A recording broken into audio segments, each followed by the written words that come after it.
members' bills.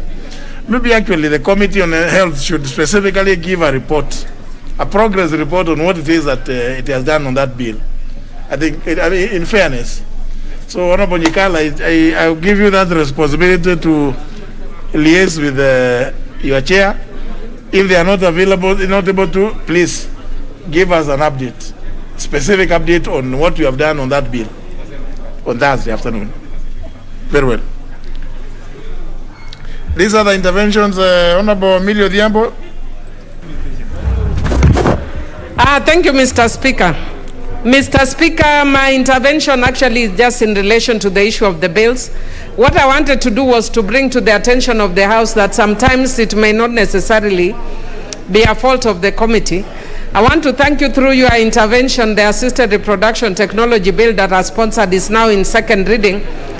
But two of the bills that I've sponsored, Mr. Speaker, when I follow the committees other than the Child Justice, which is in the Justice Committee, which the Justice Committee has also not, they keep saying they'll invite me to appear before them and they don't do that. But I have a reproductive health care bill that seems to be nowhere. Nobody can seem to trace where it is. And I've tried to look, in the processes. So I think our legal department must also up their games and help us in tracking the bills, because members do a lot of good work here, Mr. Speaker. And it's a tragedy that we are going to next year, and many of the bills that have even been passed by the Budget Committee, they just fizzle out after the Budget Committee. And sometimes members complain against the Budget Committee when it is actually not the Budget Committee. So maybe we can find a different tracking system to help us trace exactly where it is. And sometimes it may be the department, or I don't know what other process once it leaves the department. Thank you, Mr. Speaker. I think that one the clerk will find out to give a report. Honorable Leshomo. Asante Mheshimiwa Spika. Mheshimiwa Spika, nilikuwa nataka kusaidia huyu mama mwenzangu Mheshimiwa wa Meru, kwa sababu Mheshimiwa Spika, sasa ile hoja sio mswada. Sijakusikia vile unasema.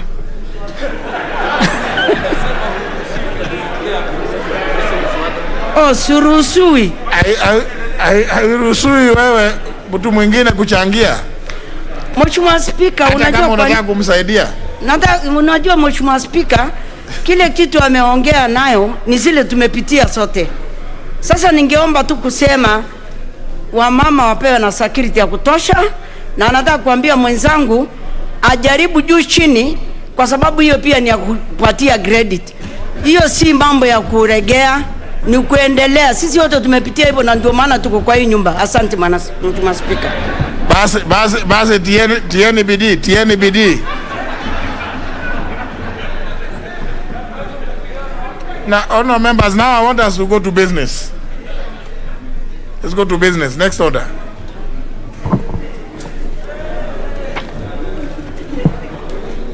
Order number 8, procedural motion, reduction of publication period of a specified bill.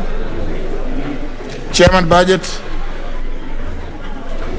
Thank you, Honourable Speaker. Honourable Speaker, I beg to move that, notwithstanding the provisions of Standing Order 120, this House resolves to reduce the publication period of the Supplementary Appropriations Bill number 2 of National Assembly number 33, Bill number 33 of 2021 from 7 days to 2 days. Honourable Speaker, as clearly indicated, is purely as procedural motion to reduce the period from 7 days. Honourable Speaker, we are 2 days. Actually, we are 1 day to the end of the financial year. And if this one is not concluded, Honourable Speaker, we will run maybe into a crisis, Honourable Speaker. And as had already been said, Honourable Speaker, we really need to relook at this issue, and especially where matters have been properly canvassed on this floor. We reduce from 7 days maybe to 2 days or a day. I beg to move, Honourable Speaker, and ask the leader of the majority party to second. Leader of majority. Thank you, Honourable Speaker. I need some protection here. Between speaker. Thank you. Honorable Speaker, I beg to second the reduction in the publication period from the 7 days to 2 days. Members will be aware we actually went through the whole of this last week, and hence today is really putting the numbers to the debate that we already approved. And there's really nothing much we are supposed to do, whether we take 7 days or 10 days or 20 days, the numbers will not change. So the earlier we can do it, the better. And like we said last time, yeah, perhaps it's time we actually reconsider this. Now, honorable members, as I second, I also want to confirm to you members that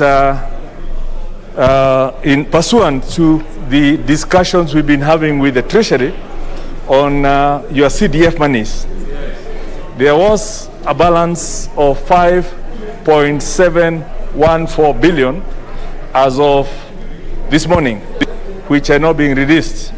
And I want to confirm to the members that I've now received confirmation from the Treasury as of 8 minutes past 2 o'clock, and which confirmation I have no reason to doubt that indeed the money has been released from Treasury now to the board, and now the difference is between now the movement of the money between Treasury account and CDF account, 5.714 billion, which is the balance that we require.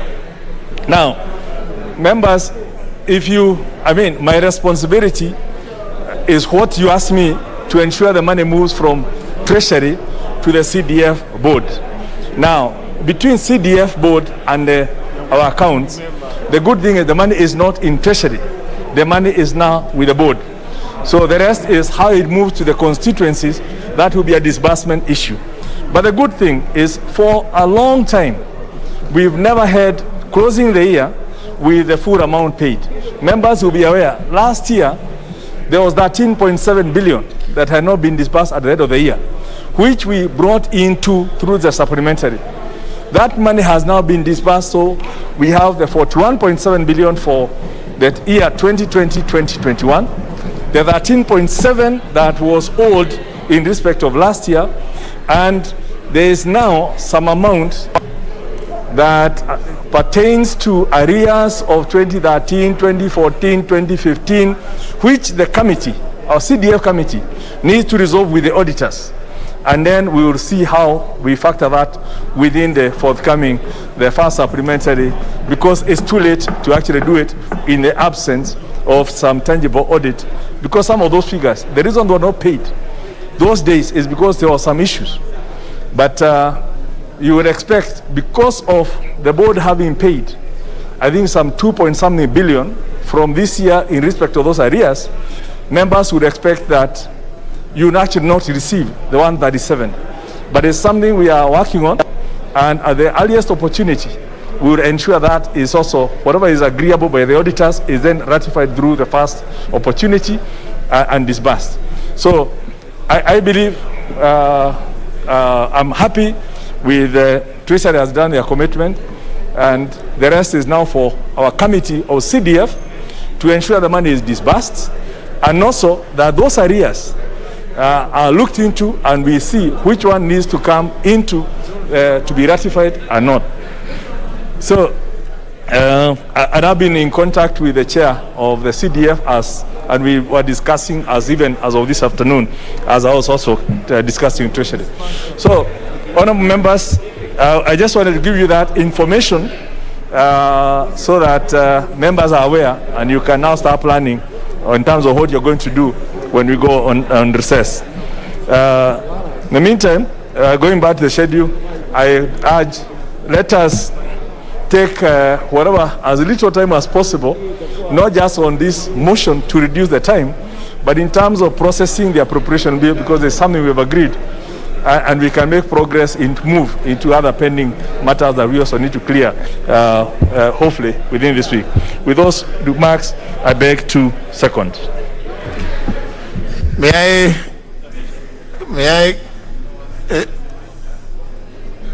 if I could get the restless members take their seats, including the member for Nyando. The Honorable Meli. Other members, I hope, I'm only assuming that many of you listened to the move and seconder of this procedural motion. Let me propose the question, which is that notwithstanding the provision of starting under 120, this House resolves to reduce the publication period of the Supplementary Appropriations number 2 Bill, National Assembly Bill number 33 of 2021, from 7 days to 2 days. I put the question that notwithstanding the provision of starting under 120, this House resolves to reduce the publication period of the Supplementary Appropriations number 2 Bill, National Assembly Bill number 33 of 2021, from 7 days to 2 days. Will as many as of that opinion say aye? Aye. As many as of a contrary opinion say nay? The ayes have it.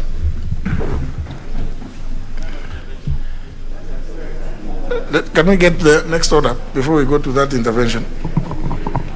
Order number 9, the Supplementary Appropriation number 2 Bill, National Assembly Bill number 33 of 2021. First reading.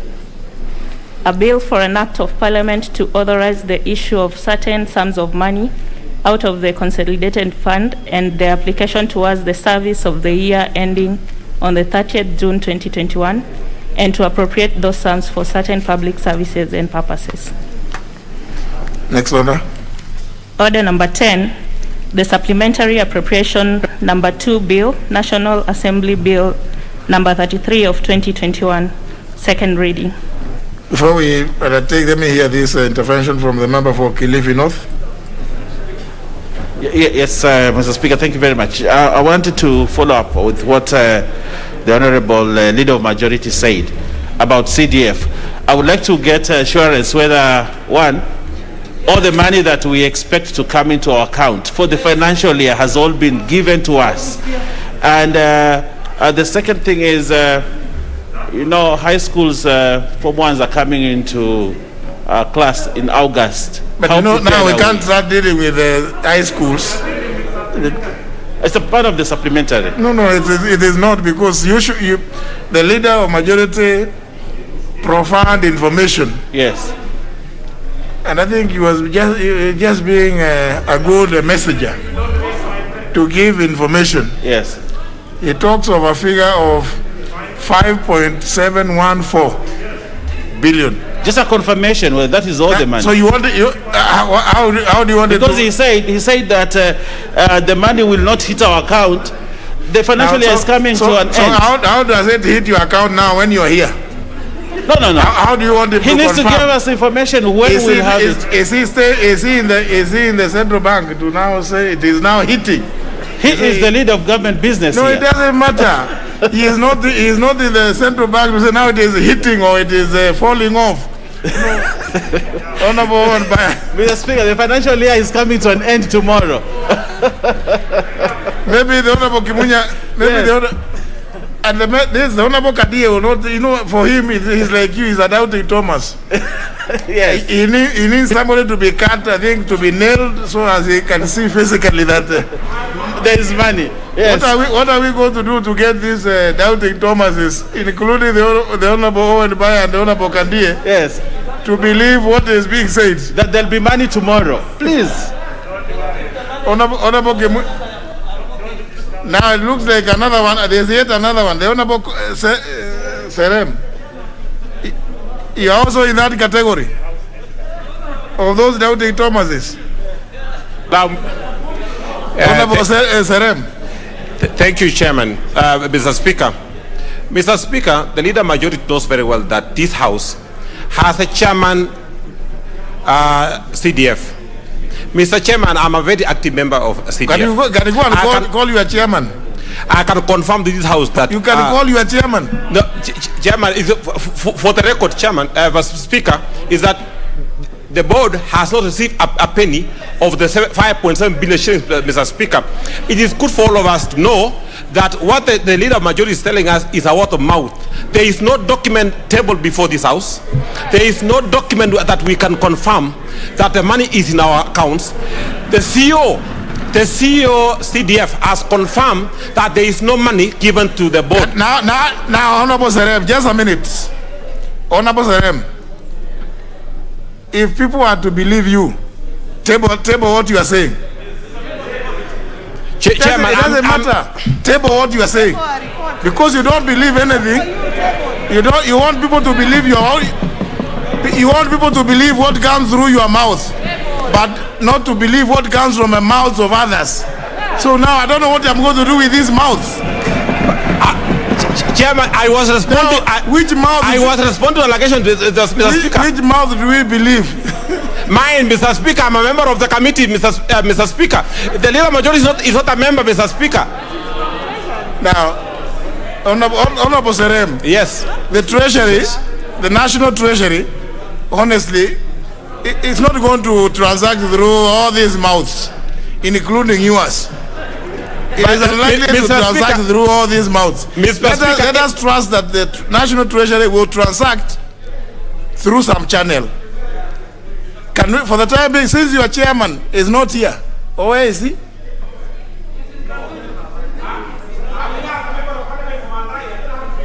No, Honorable Serem. Now, you know, you are a member of the committee, yes. But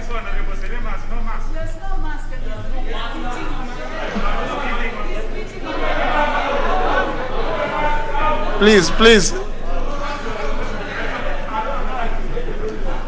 Honorable Serem, let us hear for the second time. Yes. From the leader of the majority party, the Honorable Amos Kimunya, so that it is on record. No.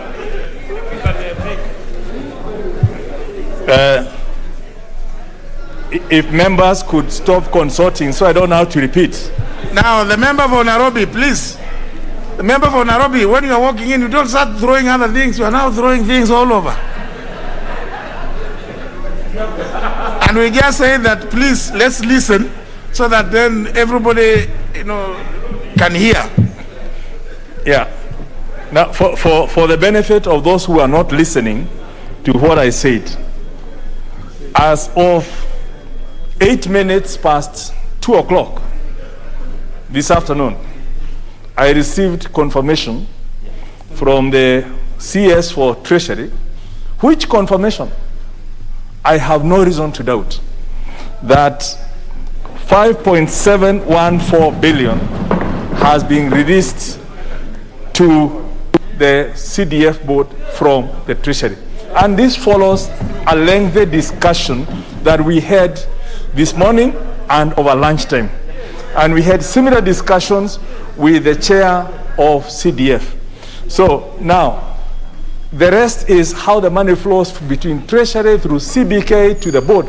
But the Treasury, the instructions were given through a conference call to the Accountant General. And then the confirmation has been sent to me. So that is the only thing I can confirm to you for now. And I think the rest, we wait for tomorrow to see the monies flowing from now the board to the respective accounts. Thanks, Santi.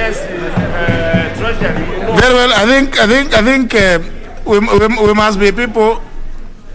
See, I'm sure many of you go to places of worship. You don't have to be fed like people who are receiving vaccines. So please let's be. If it matters, let us be content with the confirmation that has been given by the leader of the majority party. So we can move now to the agitation which was there, the general campaign which was happening.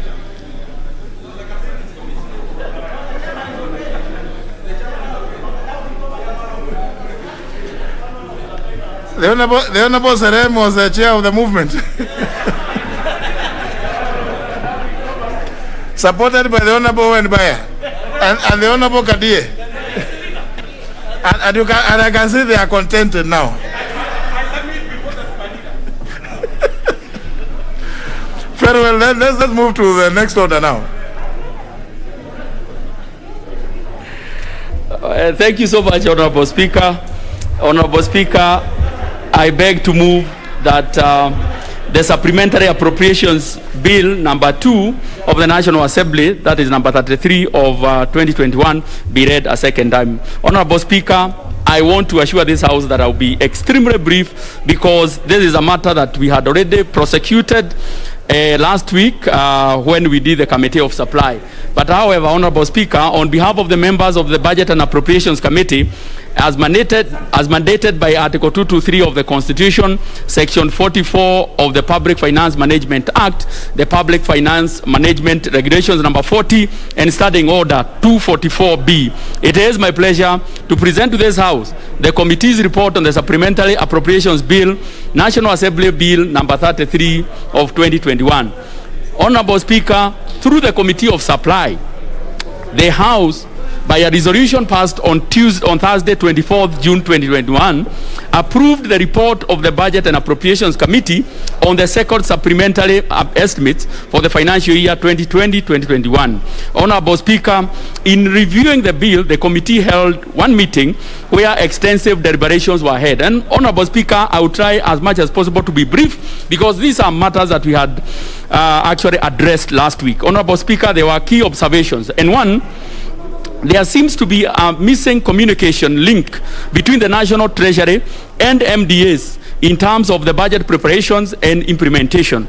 The committee urges the National Treasury to adopt a framework of consultations whereby each spending agency is considered on its own merit and the impact on any reduction or increment is fully assessed so as not to hamper the MDA's operation. Honorable Speaker, as we were interrogating the document, we received quite a number of documentation from even ministries. And the ministries were saying that they were not properly consulted by Treasury.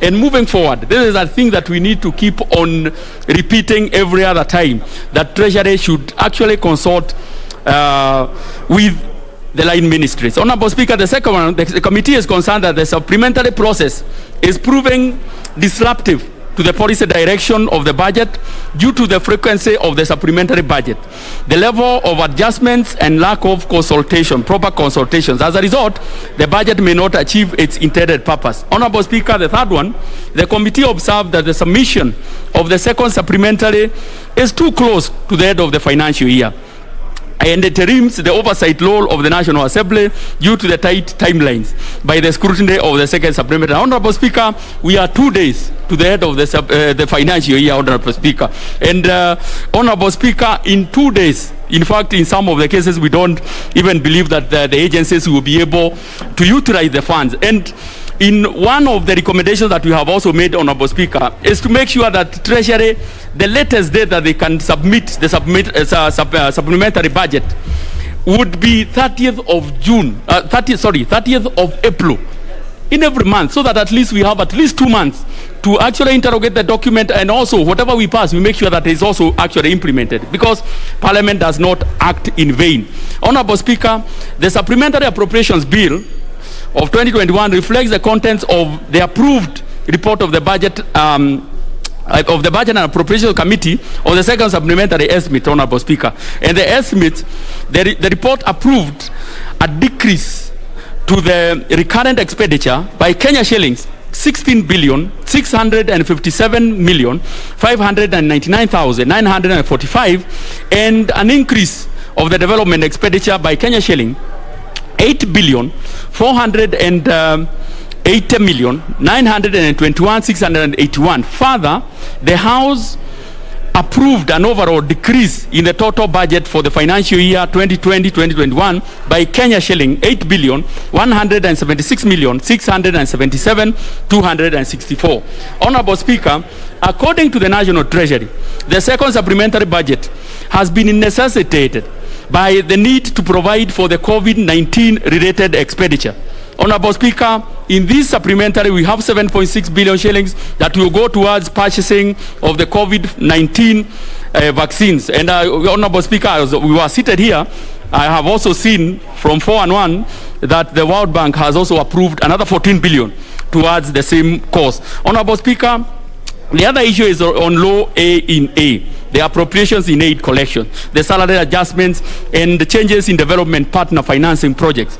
Additionally, Mr. Speaker, the budget also seeks to regularize approved additional expenditure and reallocations already expended under Article 2 to 3 of the Constitution, amounting to Kenya shilling 26.8 billion shillings, majority of it, Honorable Speaker, going towards infrastructure, and it was actually going towards paying pending bills. Honorable Speaker, the committee finally made the following observations, Honorable Speaker, as I conclude, because, Honorable Speaker, this is a matter that we have already canvassed here, Honorable Speaker.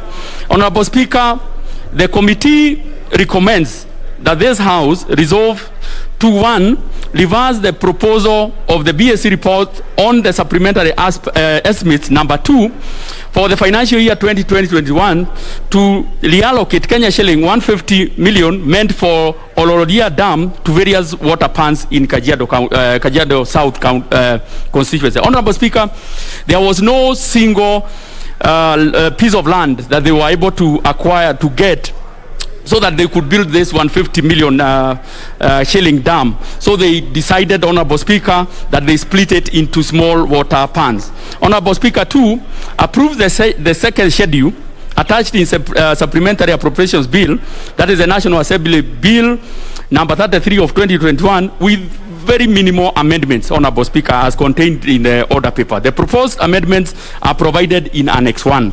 And 3, that the various ministries, departments and agencies prioritize payment of pending bills within the current resource for the financial year 2020-2021. Honorable Speaker, the CS, National Treasury, was here making his remarks on the revenue-raising measures and the budget highlights. And he was very categorical that the ministries have been directed to pay all pending bills by tomorrow.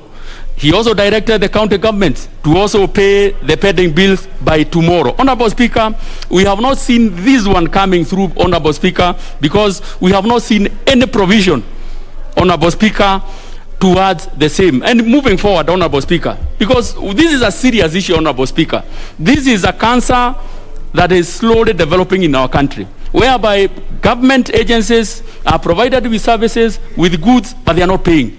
And Honorable Speaker, every other year, we are accumulating pending bills. There are so many traders, Honorable Speaker, every Monday.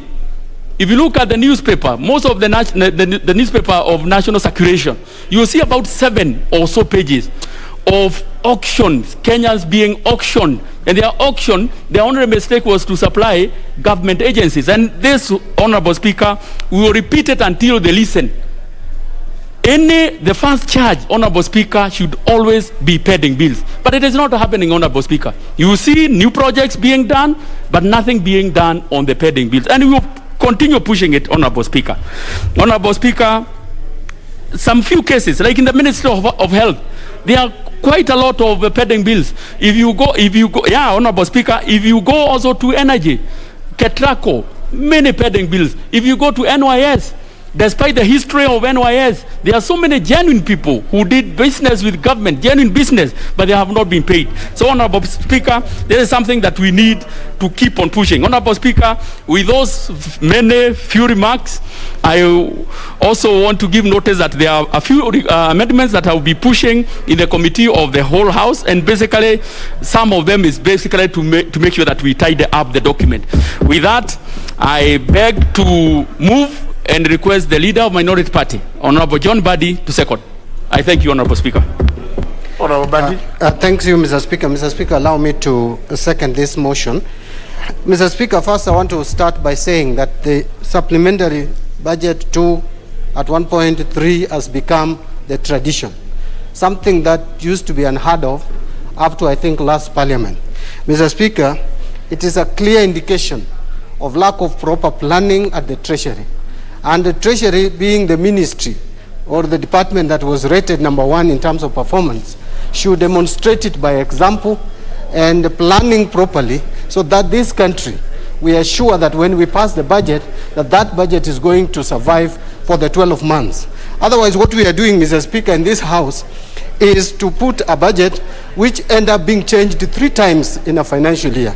That, Mr. Speaker, cannot help a country move forward. So, Mr. Speaker, this House must send a very strong warning that going to 2021-2022, we are not likely to support multiple supplementary budgets, because clearly it is a case of lack of proper planning. Mr. Speaker, the supplementary budget was actually prepared with the objective of with two objectives. Number 1 was to provide funds to support the fight against COVID. At least that one was met by the provision of 7.6 billion to supply vaccines to the Kenyan public. But, Mr. Speaker, there is a catch, that we are providing funds, but I hope we are not providing opportunity for fraudsters, for people who like to take advantage of miseries of the citizens of this country and make billions and become billionaires. Mr. Speaker, I want to repeat, it is through supplementary budgets that mega thefts in this country have been perpetuated. I just hope that our committees, our relevant committees, more particularly the Health Committee and to some extent the Public Accounts Committee, will ensure that the money that we are allocating, the 7 billion plus, it's not pocket change, it's a lot of money. Mr. Speaker, Kenyans should now be laughing in the next 1 month, because everyone should get vaccinated. Those who should be vaccinated should get vaccinated, because the finances have been provided. World Bank is adding more, Mr. Speaker. So much as we hail the steps taken by the Treasury to provide more funds, we want to caution those who are going to take advantage and swindle these funds, that this House will be watching. And I hope our oversight committees will not disappoint us on that. Number 2, the other objective was the issue of pending bills. That has not been addressed, even though it was supposed to be one of the objectives for this supplementary budget. Mr. Speaker, the minister should not entertain, the CS should not entertain Kenyans with rhetorics. If you are talking about payment of pending bills and putting timelines, it should be backed by action through budgetary provision. And Mr. Speaker, if you look at the supplementary budget too, there is no specific allocation to take care of these pending bills. You can find some amounts dropped here and there in the Ministry of Interior, in the Ministry of Education, but a serious attempt to make sure that ministries, departments, and state agencies settle the pending bills, which has become a thorn in the flesh of Kenyans, that is lacking in this supplementary budget. And it continues to lack in all budgets that are prepared and presented to this House.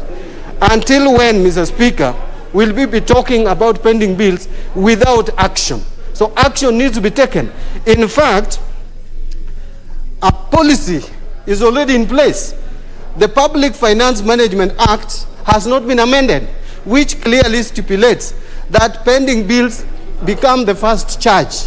Wherever any ministry, any department, any state agency, any county government receives money from wherever, national government or own source revenue, the first settlement should be the pending bills. In fact, I don't even understand this argument where state ministries are still saying that they have not been provided with money to settle pending bills, yet they have a budget.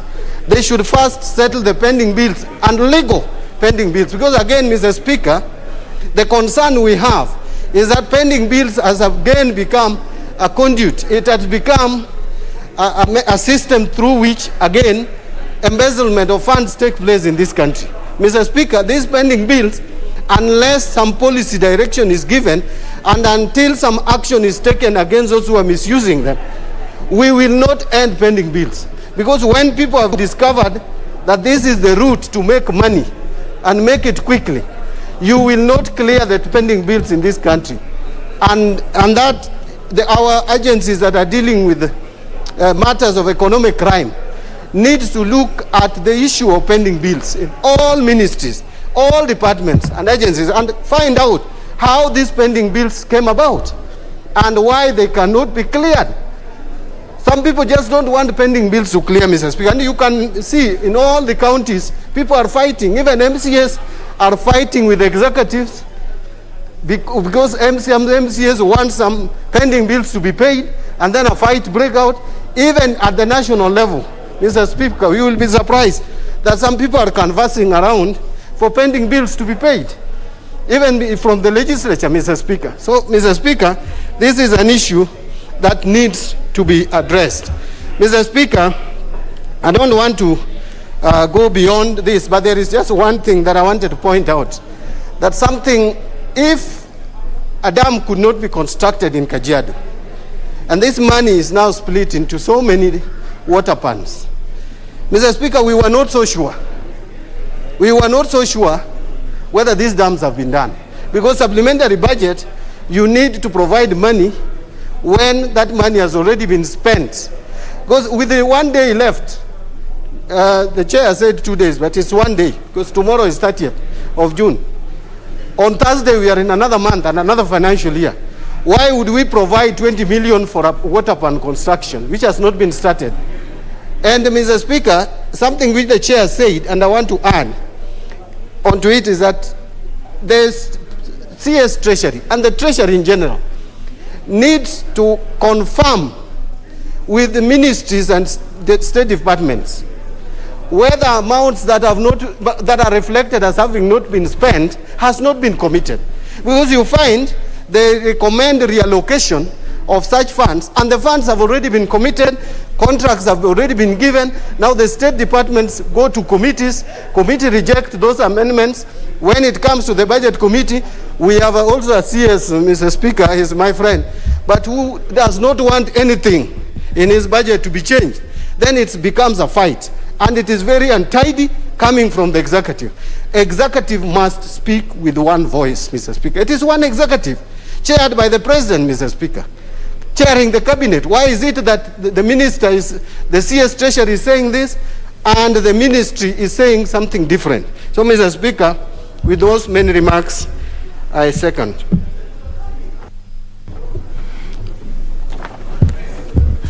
Honourable members, I propose the question, which is that the supplementary appropriation number 2 bill, National Assembly Bill number 33 of 2021, be now read a second time. Honourable Duale. Mr. Speaker, I stand to support this supplementary estimate 2 of 2021. Mr. Speaker, let me go on record, including the Honorable Amos Kimunya, who was a Minister for Finance in the 10th Parliament, and Honorable Bandi will agree with me. I have went through, and there is no Minister of Finance that brought a supplementary estimate to the National Assembly 2 days to the end of the financial year. It has never happened. And Mr. Speaker, it's illegal. Let's call it, read the PFM Act. Why is it illegal? Mr. Speaker, it beats and undermines the budget credibility. It leads to low absorption. Today you give money, how do you want accounting officer to spend that money in 2 days? This is where this kind of supplementary creates a loophole for misappropriation of funds by technocrats who work in government. And if you listen to and you read all the supplementary estimates that come at the tail end of the financial year, that is where you'll find all the theft. And I remember, Honorable Bani will agree with me, they were in the budget committee. This is where the same supplementary where we rejected to pay the Ruaraka land deals. This house refused. This kind of supplementary is where minister uses Article 223 to pay huge sums of money outside what is given, the powers given to him, and then he comes to sanitize. But Mr. Speaker, let me say 2 things. Number 1, I have seen 7.6 billion allocated for the purchase of vaccines, COVID vaccines. And Mr. Speaker, that translates into the price of, I think, $10 per vaccine. And that gives us about roughly close to about 10 million Kenyans. Mr. Speaker, we want to see that money buying vaccines, and we want to see 10 million Kenyans getting the jab. Speaker, we don't want a monkey business. The World Bank has given today 14 billion to buy vaccines. In the budget of 2020-2021, we have allocated 14 billion. 28 billion plus 7 billion is supplementary. That is 35 billion for the purchase of vaccines. That will make close to 60%, 70% of Kenyans to be vaccinated. Because we are going for elections. We want Kenyans to be vaccinated so that we can go and sell everything, including the hustler economic model. Yes, we want to go and sell our policies. We want to go and sell the bottom-up economic model. This idea of keeping us, and Mr. Speaker, if you check the world over, today in Washington, people are not wearing masks because they have vaccinated their people. China has vaccinated 1 billion. Secondly, and most important, Mr. Speaker, the Minister for Finance stood on the floor of this House. He went on record that by the end of tomorrow, all pending bills must be paid. But Mr. Speaker, we don't want a government of deceit and lies. You cannot pay pending bills even for the National Assembly if you have not allocated money. And I want us to be told what is the amount of money. Mr. Speaker, every accounting officer who appears before the Public Accounts Committee, there is a huge paragraph known as pending bills. Honorable Chair, I'm sure Wandai is here. Pending bills is debt owed by government on behalf of the people of Kenya. This government is ready and has committed to pay the debt it owes Chinese. It pays the debt it owes the World Bank and all multilateral. A debt is a debt. A pending bill is a debt. This government must pay the money that belongs to Kenyan citizens, Mr. Speaker. Speaker, our economy can only improve. Our people's life can only change if the thousands of small, medium traders in the so-called hustler world, if their monies, the 4 million, the 5 million, the 10 million, they owe this government is paid. Mr. Speaker, we cannot. Government is only paying the big multinationals. It's paying the big Chinese companies who are building the expressway and the roads. What about the mamas who are in Gikomba? What about the Kenyans who are supplying computers? They borrow, and today, Mr. Speaker, if you look at, as Muslims, we don't publicize funerals. You die, in the next 2 hours, you are sent to go and live with your God. And you argue your case. But today, if you look at the auctioneers, the numbers of Kenyans who die of COVID have increased. You see the pages that Kenyans pay for funeral announcement is equal to the number of auctioneers. Pages owned by auctioneers. What are auctioneers doing? Mr. Speaker, they are selling properties of innocent Kenyans. We want to ask the Minister for Finance. You have made a commitment in this House to the country. Please ask governors to pay the pending bills, the money owed to Kenyans. Ask your accounting officers, they all fall under you. Please pay Kenyans money. When money is paid to these Kenyans, the economy will grow and expand. They will pay their taxes. They will pay their school fees. They will inject more liquid to the economy. Speaker, the biggest hurdle, as I finish, the biggest threat to our economy, more so the informal sector, the more resilient sector in our economy, which is the small, medium enterprises, the people who own between 10 million to 200 million and do business. Those are the people, 70% of the pending bills are owed by this government. Mr. Speaker, I beg to support and ask that going forward, this House should not be used as a rubber stamp. Should not be used. Because bringing a supplementary estimate at the tail end, 2 days. I hope today we finish. The whole night, the legal department and the clerk's office will do the vellums. Maybe the president will sign tomorrow. He has no choice. 30th. So if the president signs tomorrow, of course, you know, the minister will have 15 days until 15th of July. He can. But I think he can do better. It's good to receive supplementary estimates too around April. Most ministers, the current president was a minister for finance, Honorable Kimunya, Rotich, name them, Muiraria, you read. You can get it from the National Treasury website.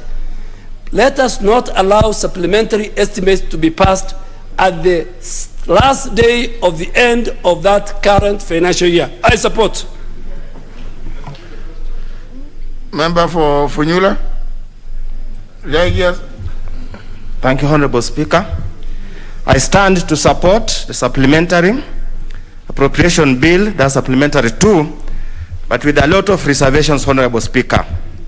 As we mentioned earlier, bringing supplementary budget at the tail end of the financial year is indeed a very well designed and choreographed process to steal public funds. Honorable Speaker, conceivably you cannot absorb the funds that are being requested for at this particular time. It would seem therefore, Honorable Speaker, the intention of a supplementary bill is to pay for bills or to pay for expenditure that has already been incurred against the tenets of public finance management, and therefore to literally cover up probably some aspects that many of us do not know. Honorable Speaker, we are having a situation that seems to be fairly unfriendly or extremely funny, to use the word. Honorable Speaker, most MDS, most sagas are complaining non-stop of lack of exchequer and lack of disbursement of funds from National Treasury to the various MDS and sagas. Honorable Speaker, many of the cuts and the supplementary 1 and supplementary 2 was certainly on the argument that has been low absorption of funds committed to this particular MDS and sagas. But Honorable Speaker, the question we need to ask ourselves, how do the MDS, how do the state departments, how do the sagas spend money they do not have? We are having a situation, Honorable Speaker, the so-called pending bills could be as well be a clever creation by Treasury to literally incapacitate quite a number of MDS. Honorable Speaker, as my colleagues have stated here many times, the issue of pending bills is literally killing this economy. Honorable Speaker, the government is the biggest spender in most third world countries. When the government does not spend, there is no money in the economy. The economy continuously to contract because if there isn't spend, there's no purchasing power. And yet, Honorable Speaker, many of these traders, many of these suppliers have used loans, have used personal savings and other forms of financing to fund, supply and undertake various construction contracts for the various arms of government. Honorable Speaker, failing to pay them is a sure way of literally killing or improvising quite a number of these people. Honorable Speaker, the county governments are notorious. Many of the contractors, many of the suppliers have been demanding payment, some dating back to previous financial years, some dating back to the first term of devolution. Honorable Speaker, the situation is becoming dire outside there. As much as we might be talking about, and we want to urge the Budget Appropriation Committee to literally come hard on the National Treasury. And Article 225, they should urge the National Treasury to stop payment or disbursement to any particular saga or MDA that has refused to pay small-scale suppliers and small-scale dealers. Honorable Speaker, it would seem the pending bill is actually becoming a very lucrative business. The lobbyists, all of us all over, who go and lobby for pay, for a bribe, for kickback, to have pending bills prioritized in various sagas. We cannot really create a situation where corruption continuously entrenches itself, where underhand deals becomes the order of the day to get paid. Honorable Speaker, we do trust and believe the 7.6 billion that has been set aside for vaccine will truly go to vaccines. Honorable Speaker, The continued containment measures because of COVID-19 is literally killing people all over the country. People are unable to work. People are unable to do anything. You close open air markets where ordinary traders go to exchange goods. You have killed that particular locality. Honorable Speaker, you close social places which have been the major employers of low-skilled and semi-skilled workers. You have killed that particular family and household. Honorable Speaker, the many cases of children who have dropped out of school because the parents cannot afford to pay, because their jobs have been killed, is something the government cannot remain oblivious to the suffering of the people of Kenya. That's why it is important that the 7.6 billion and the 14 billion that has been granted by World Bank should urgently go into the purchase of vaccine so that all Kenyans, wherever they are, they can get vaccinated so that we open up our economy, despite the fact that we have corona. We are going to have COVID-19 with us for many years to come, and it is important, Honorable Speaker, we learn to live with it. And the only way we're going to learn to live with it, as the medics have advised, is to get as many people as possible to be vaccinated. It should be an act of an emergency, actually, to have everybody vaccinated. With those few remarks, Honorable Speaker, I support and hope the government will learn to do their things in a more organized and sober manner. Thank you. Honorable Raso. Thank you very much, Honorable Speaker. Honorable Speaker, I just wish to add my voice to this supplementary too. I think listening to the chairman budget and also a member of that committee, I think they are clearly telling us this supplementary is out of place. But at the same time, they are telling us, let us support it. I think we cannot be speaking from both sides of the mouth. Mr. Speaker, the question we must ask ourselves, yes, supplementary is important. It is within our standing orders. It is within the Constitution. But the question is, what is the purpose of this particular supplementary tool? Is it about the COVID? Is it about economic stimulus? What is it about? I think the question that begs answers is for this House to blame the executive for what we can respond in the appropriate manner. The Budget and Appropriation Committee, if they were not satisfied, they would actually have said, we do not recommend supplementary too. But for them only to tell us that is bad, but let us pass. I think sitting in this House, really, I want to say that we as legislators, we must work for our country. We must work for our people. We must do the right thing. When the executives cross the red line, this House has the legislative mandate to tell the executives no. Mr. Speaker, the purpose of a supplementary, really, it is in the realm of emergency, something that cannot wait. That cannot wait to the extent that the budget process will take a longer time. Money will be available earliest in September to the ministries and even to Parliament.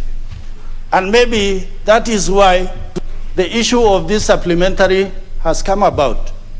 But we are not getting those answers, really. Secondly, the issue of a supplementary, it adulterates the budget process. It is an easy means of the executive getting hard cash. Because as far as Article 223 is concerned, this is money that has already been spent.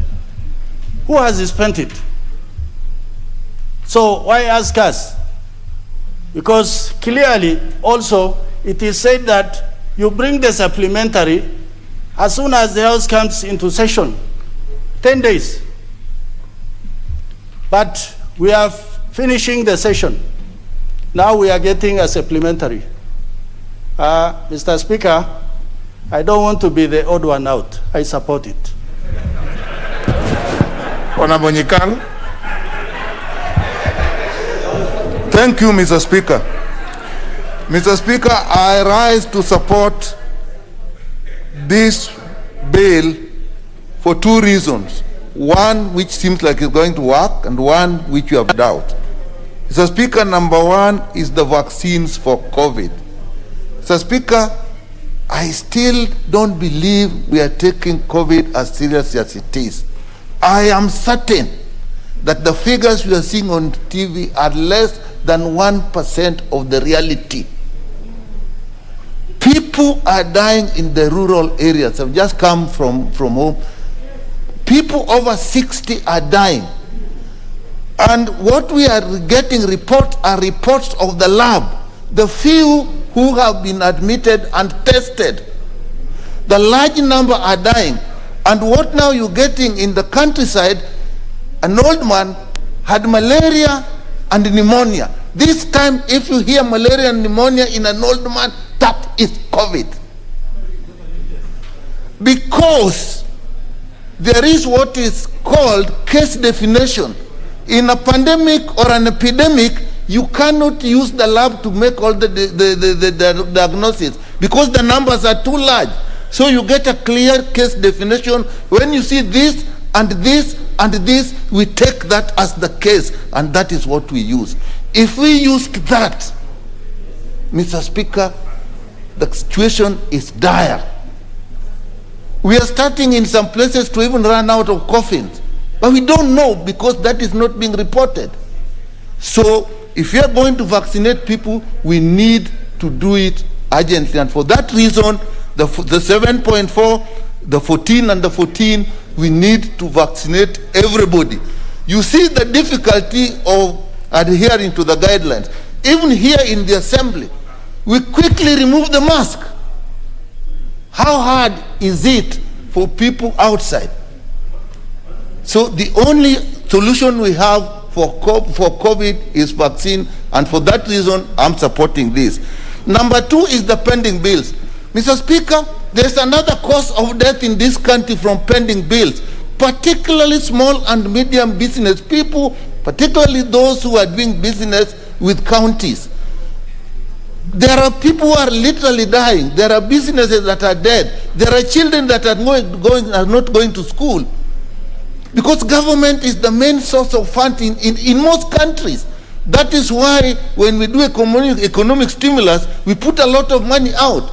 Now, if people have spent their money, borrowed money from banks, and they are not being paid, what are we doing?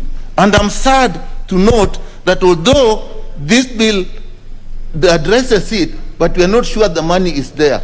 That is something we must do.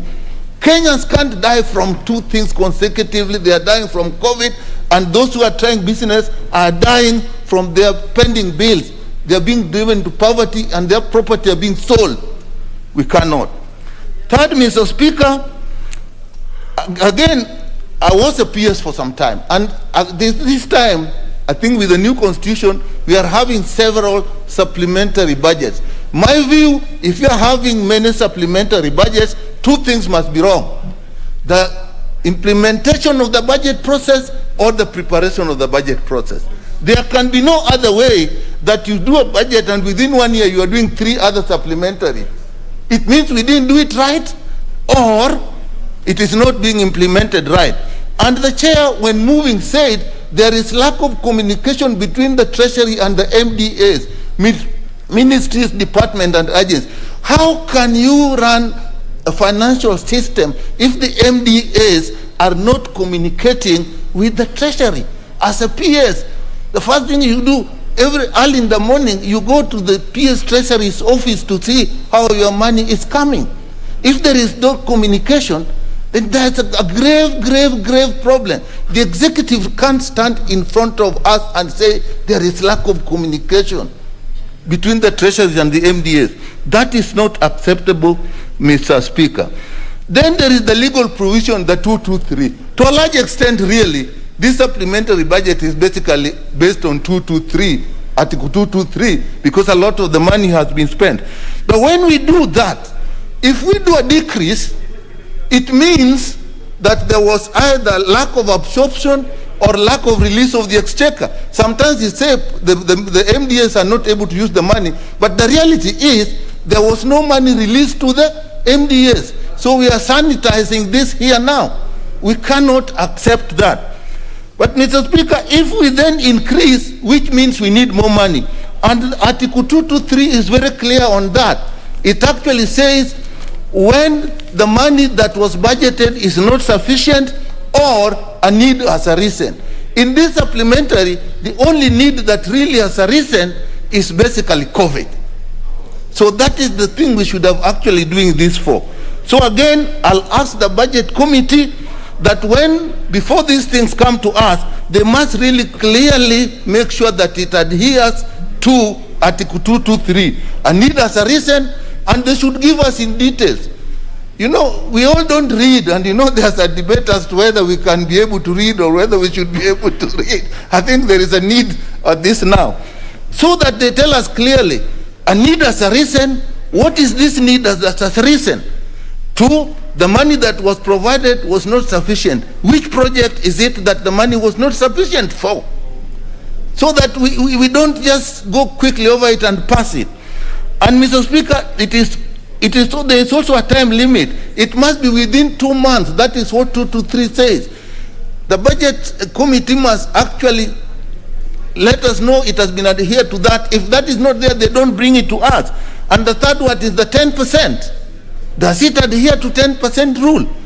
So we go through these things, and sometimes you can see why people blame us and why people look down upon us that we don't read. I know that debate I don't want to get into, whether people can read and understand, but most of us can, and most of us should. So if those are not there, again, we should not really bring it before us. So, Mr. Speaker, I support, because of COVID, do pending bills, adhere to 223 when this comes before us. I support. Thank you, Mr. Speaker. Honorable Ketel.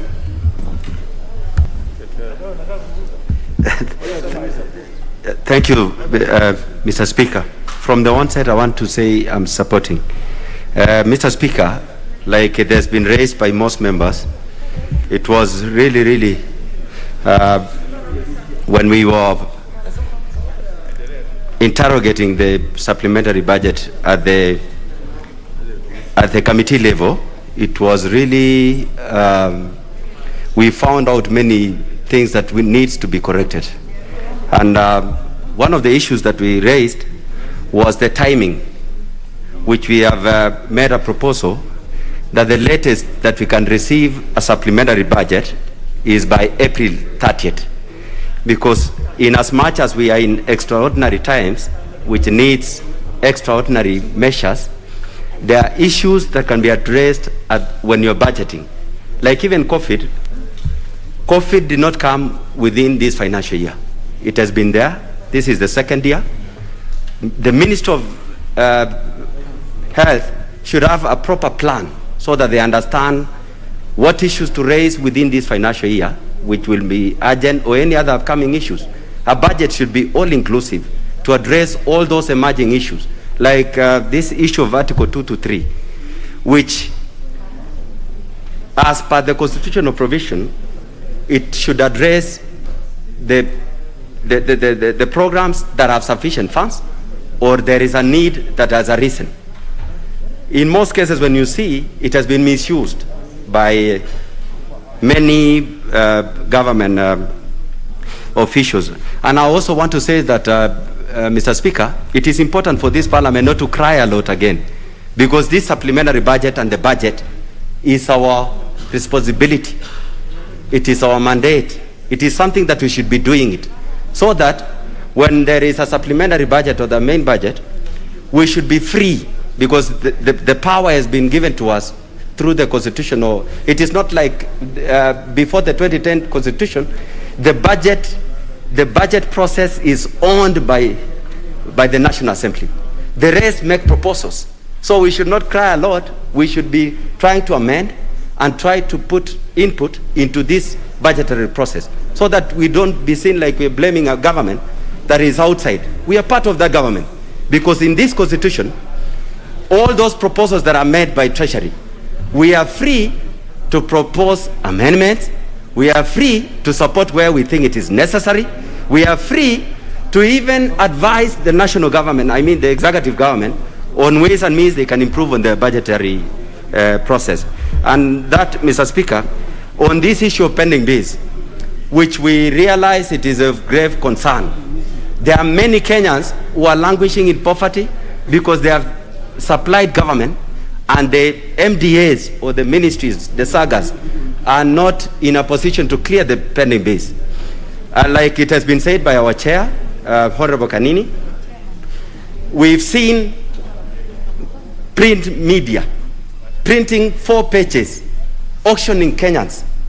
We've seen even media houses hosting parties for auctioneers because they're giving them business. When you see that, you must realize that there are many Kenyans now who borrowed, and they are not in a capacity to repay back, and that is the reason why auctioneers are coming to their necks, which we must address. And I think it is important for this House again to note that we can also intervene. When we are doing this the budget process, we intervene by putting resources to most of these sagas and MDAs where they have huge pending bills. We saw the case of National Youth Service, which I know history, there were issues to do with corruption.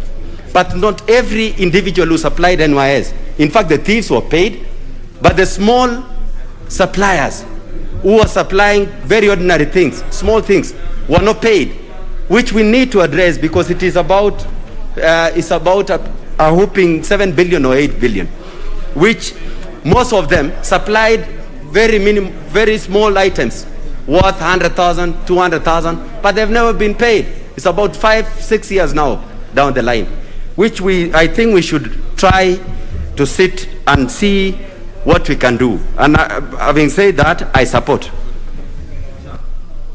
An intervention from Honorable Pukose. Thank you, Honorable Speaker. Honorable Speaker, listening to members' contribution, most of them are supporting. And when we look without anticipating the order paper, Honorable Speaker, in order number 11, we will be going to the committee of the whole House, which will still be continuation of this. So if members can hold their horses so that, considering that the period between now and tomorrow for this bill to be signed is actually very limited, and for us to allow regularization of the process. So understanding order 95, I call that the mover be called to reply. Yes. Very well. Never mind.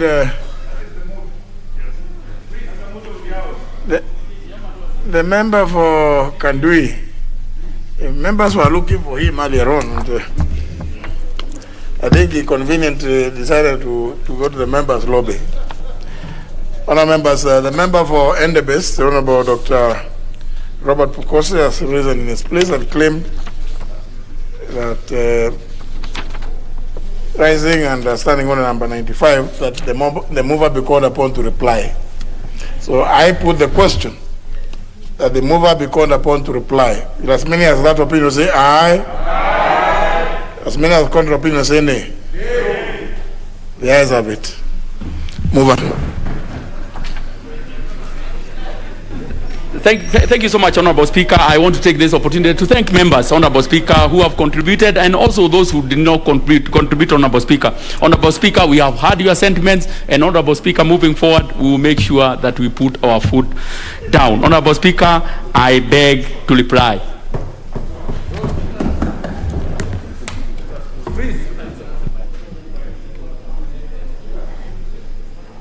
The Honorable Sunkuya and the Honorable Leshomo. With that one, with that doing some little bit of Honorable Limo, if you could participate. Honourable members, I now put the question, which is that the Supplementary Appropriations Bill number 2, National Assembly Bill number 33 of 2021 be now read a second time. Will as many as of that opinion say aye? Aye. As many as contrary opinion say nay? Nay. The ayes have it. Next one. Appeal for an act of parliament to authorize the issue of certain sums of money out of the consolidated fund and the application towards the service of the year ending on 30th June 2021 and to appropriate those sums for certain public services and purposes. Next order. Order number 11, Committee of the Whole House.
Order members, we have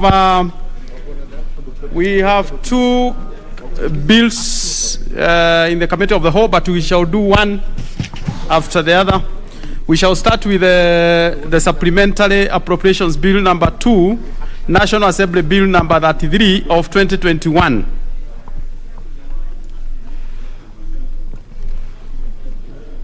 Clause 3, Clause 4, and Clause 5. Honorable members, I propose the question that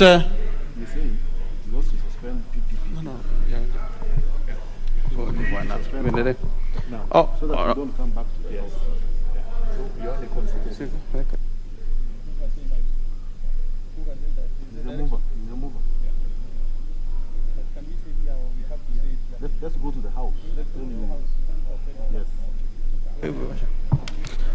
Honorable members, I propose a question that clauses 3, 4, and 5 be part of the bill. There are no amendments to that. I therefore put the question that clauses 3, 4, and 5 be part of the bill. Will as many as are of that opinion say aye? Aye. Will as many as are of a contrary opinion say nay? The ayes have it. First schedule. Honorable members, I propose a question that the first schedule be the schedule of the bill. We have an amendment by the chairperson. First schedule. Thank you, Honorable Chair. I beg to move that the bill be amended by deleting clause 2 and substituting therefore with the following new clauses. Honorable Chair, that the Treasury may issue a sum of 20,860,387,726 shillings out of the consolidated fund and apply it towards the supply granted for the service of the year ending 30th June 2021. Honorable Speaker, the justification is simple because it's a structural correction to ensure that the figure reflected here corresponds to what is reflected in Treasury warrant. The original figure on the bill was a net, including both recurrent and reductions, but the new figure being proposed, Honorable Speaker, in this amendment is a gross total increment. So it's basically a structural correction. Honorable members, I propose a question that the schedule be amended as proposed by the Honorable Chair. Yes, let's have Honorable Makari. Akari, then we will put the question. Honorable Makari. Yeah, you know, Mr. Chairman, I don't know whether I heard the chairman right, but the chairman is moving the amendment for clause 2, not schedule. I think if we go that, we might be getting it wrong. So can he clarify whether he has moved the amendment for the schedule or clause 2? Honorable Chair, just for record, that we are dealing with the first schedule. So, You may have slipped and said, mine is on clause 2. No, honorable member, we will come to clause 2. We are on the first schedule. Is that right? We are on the first schedule. No, then Honorable Speaker, I don't have an amendment on the first schedule. But it is in the other paper, first schedule. Maybe just take your time.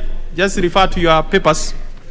So that then, I thank you, Honorable Makari, for... Yes, Honorable Makari. I think, Mr. Chairman, just to help him is the amendment on the cooperative department, the amendment of the 20 million. So that's what he should be moving, Mr. Chairman. Chair, just take your time. It's okay. It's okay to consult and refer to your papers then so that we do the right thing.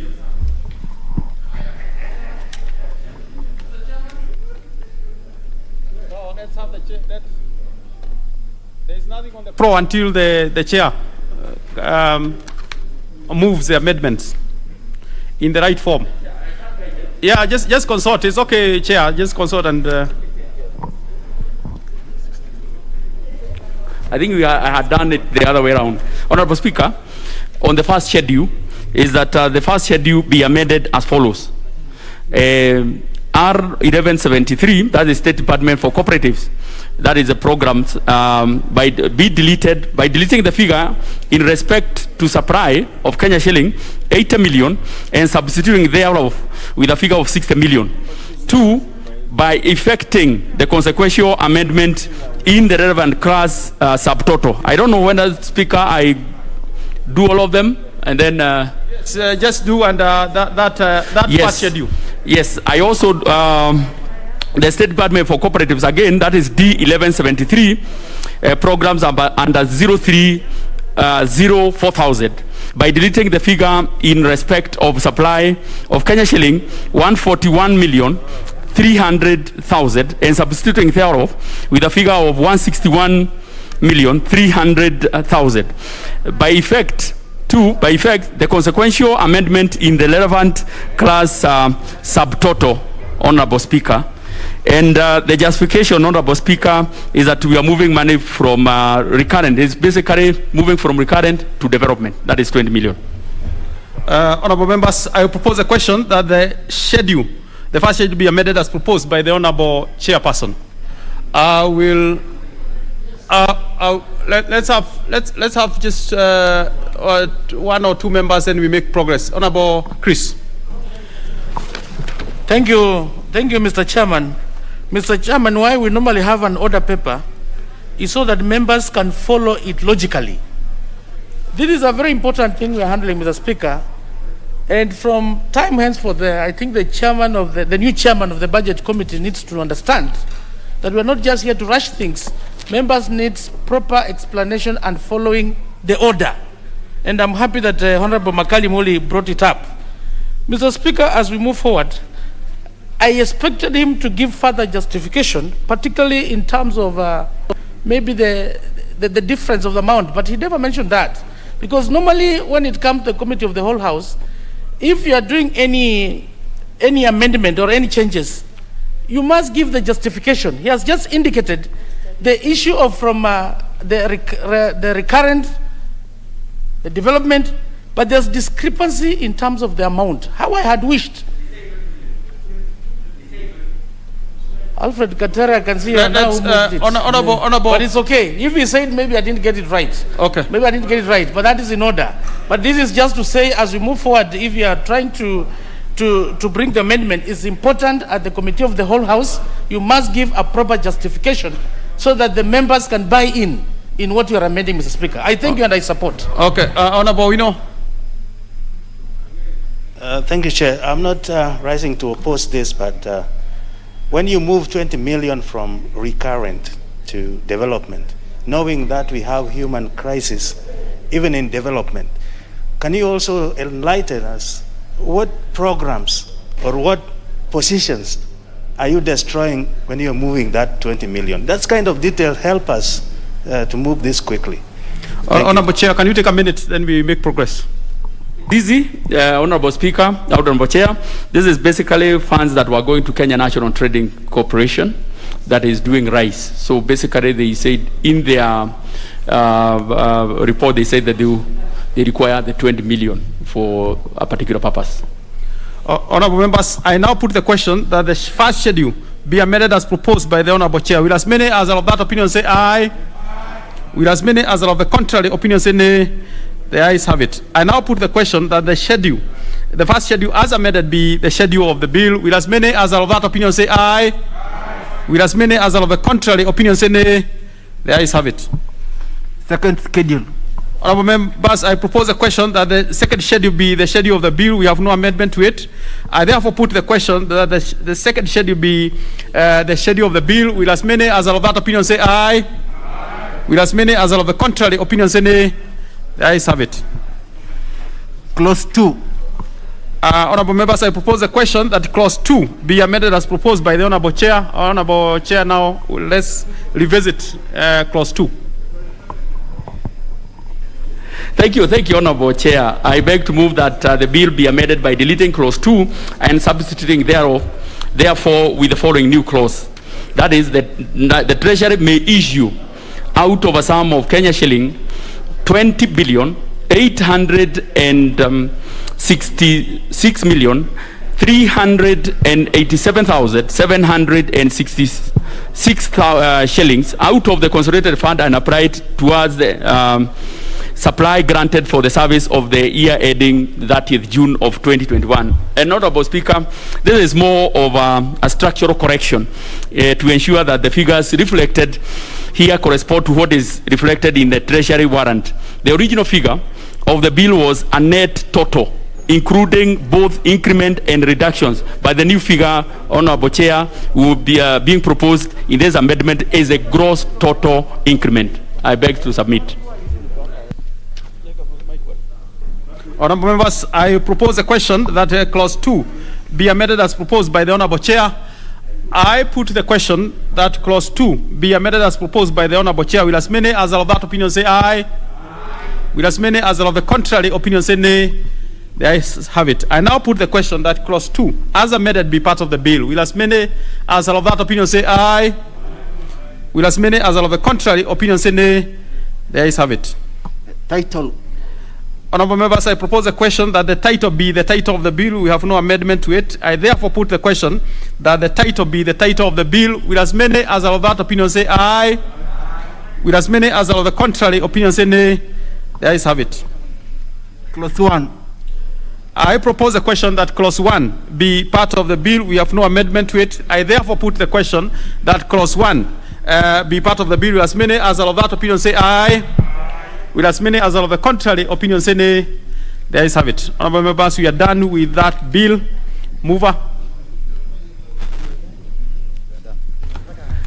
Thank you so much, Honorable Chair. Honorable Chair, I beg to move that the committee do report to the House its consideration of the Supplementary Appropriations Bill, number 2, National Assembly Bill, number 33 of 2021, and its approval thereof with amendments. Honorable members, I put the question which is that the committee do report to the House its consideration of the Supplementary Appropriation Bill number 2, National Assembly Bill number 33 of 2021, and its approval thereof with amendments. Will as many as are of that opinion say aye? Aye. Will as many as are of the contrary opinion say nay? The ayes have it.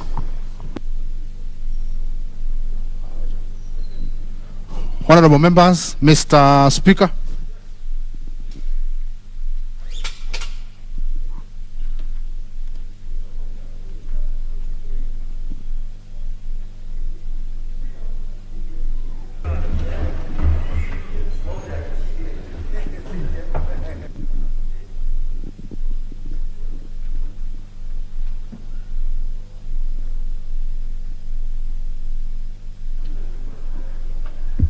Honorable members, the Honorable Keter, we are in order. We are in order. We shall have the chairperson. Honorable Speaker, I beg to report that the Committee of the Whole House has considered the Supplementary Appropriation Bill number 2, National Assembly Bill number 33 of 2021, and approved the same with amendments. The mover. Thank you so much, Honorable Speaker. Honorable Speaker, I beg to move that the House do agree with the committee in the said report, and I also request Honorable Emmanuel Wangwe to second. The Honorable Wangwe. Thank you, Honorable Speaker. Honorable Speaker, I do second.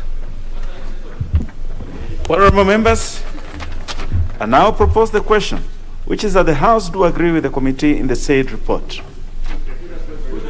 Is it the mood of the House that we put the question? I proceed to put the question, which is that the House do agree with the committee in the said report. Will as members of that opinion say aye? Aye. Will as members of our contrary opinion say nay? The ayes have it. We shall move to third reading. Mover. Thank you so much, Honorable Speaker. Honorable Speaker, I beg to move that the Supplementary Appropriations Bill number 2 of National Assembly number 33 of 2021 be now read a third time. I also request Honorable Jimmy Angwen to second. The Father of the House. Mr. Speaker, sir, I beg to second. Very well done. Honorable members, then allow me to propose the question, which is that the Supplementary Appropriation Bill number 2, National Assembly Bill number 33 of 2021 be now read a third time. Is it the mood of the House that we put the question? Very well, members. I now proceed, and I have confirmed that we have the requisite quorum in the House for purposes of making this decision. I therefore put the question, which is that the Supplementary Appropriation Bill number 2, National Assembly Bill number 33 of 2021 be now read a third time. Will as members of that opinion say aye? Aye. Will as members of our contrary opinion say nay? The ayes have it. A bill for an act of parliament to authorize the issue of certain sums of money out of the consolidated fund and the application towards the service of the year ending on 30th June 2021 and to appropriate those sums for certain public services and purposes.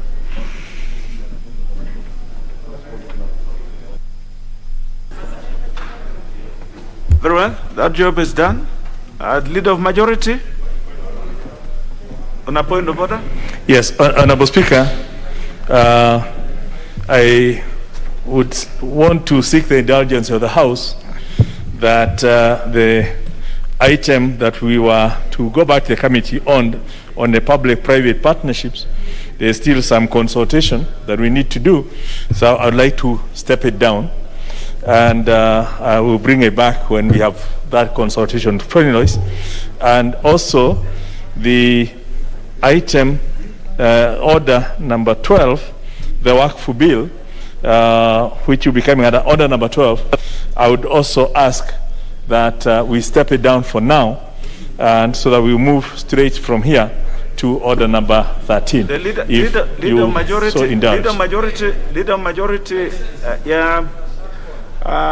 just move one item at a time.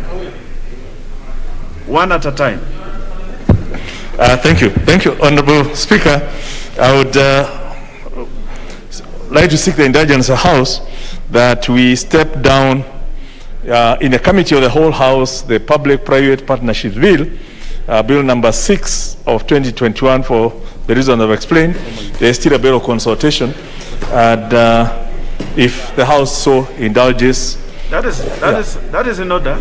Yeah. And I accede to your request, and that business listed as a committee of the whole House, Roman 2, Public-Private Partnership Bill, National Assembly Bill number 6 of 2021, is stepped down for the day.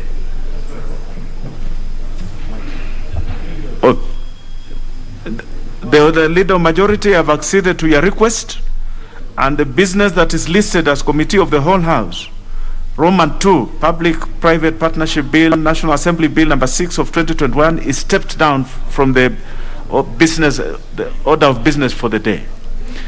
Now you can go to the second one, that your second request. Order number 12, the WAF Bill, National Assembly Bill number 73 of 2019, second reading. Leader of Majority. Thank you, Honorable Speaker. I would wish to also seek your indulgence, in the indulgence of the House, that I step down the moving of the Waqf Bill, National Assembly Bill number 73 of 2019, because there is some members I would like to be here to contribute to this who are very critical in the formulation of this bill, and they have requested that we do it tomorrow when they will be available to give some background information so that members can appreciate what this bill is really all about beyond what I'll be saying. I would like to step it down.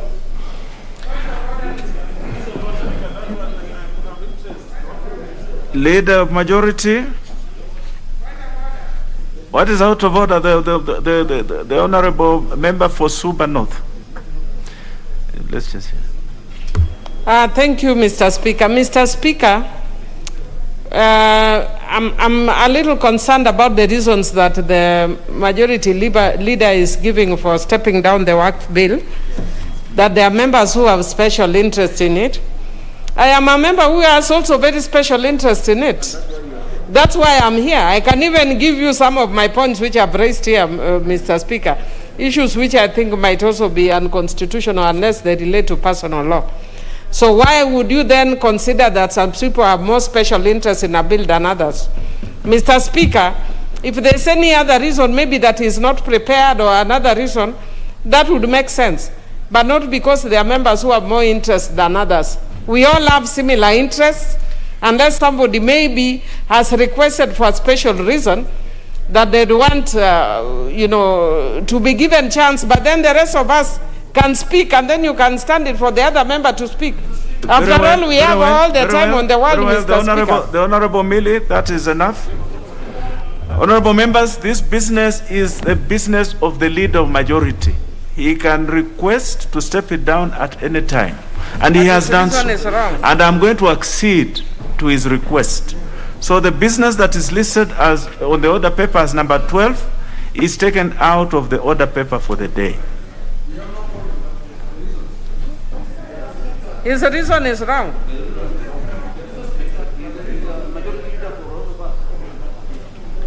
Next business. Next.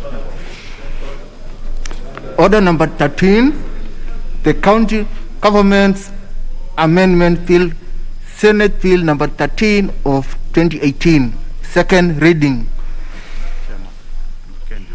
The Chairperson, Departmental Committee on Administration and National Security.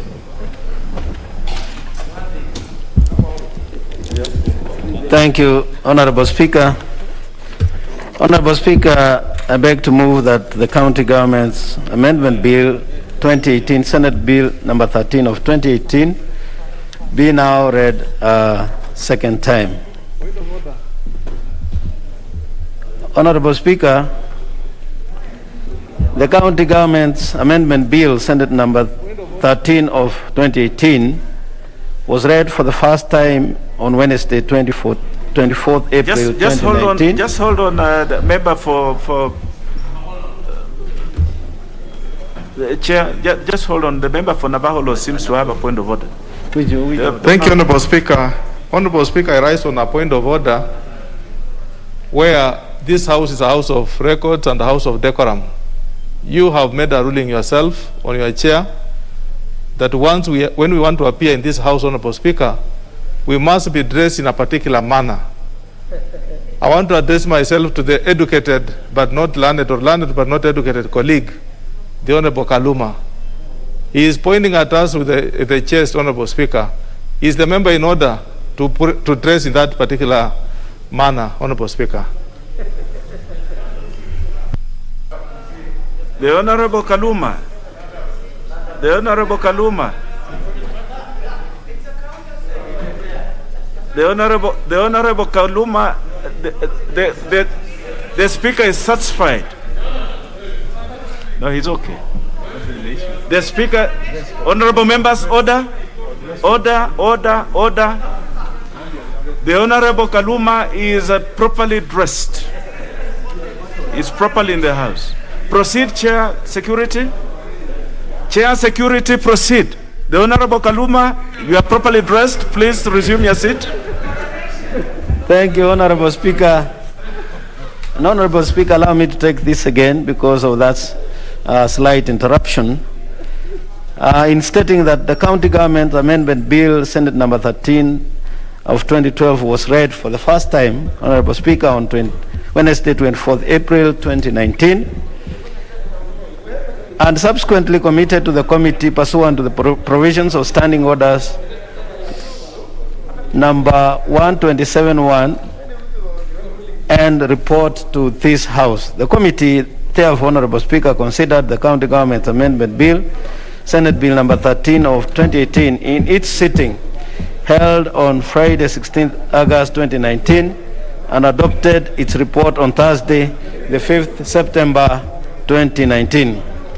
Honorable Speaker, the principal object of this bill is to amend Section 58 of the County Governments Act number 17 of 2012 in order to provide for the following. Specifically, A, to remove the qualification of a secretary to the board as one who is certified public secretary of good professional standing.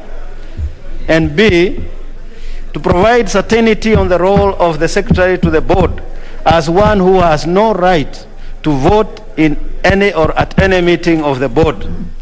C, to obligate the governor to observe constitutional principles in nominating or appointing persons as members of the board.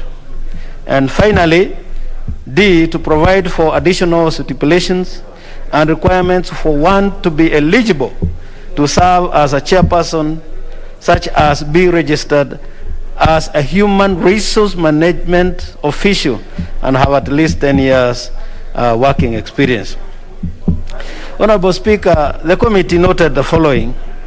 One, the amendments relating to the secretary to the board, that is the County Public Service Board. That amendment, the observation was as follows. In all government institutions, Honorable Speaker, a secretary to a board does not need to have qualifications of certified public accountant, secretary.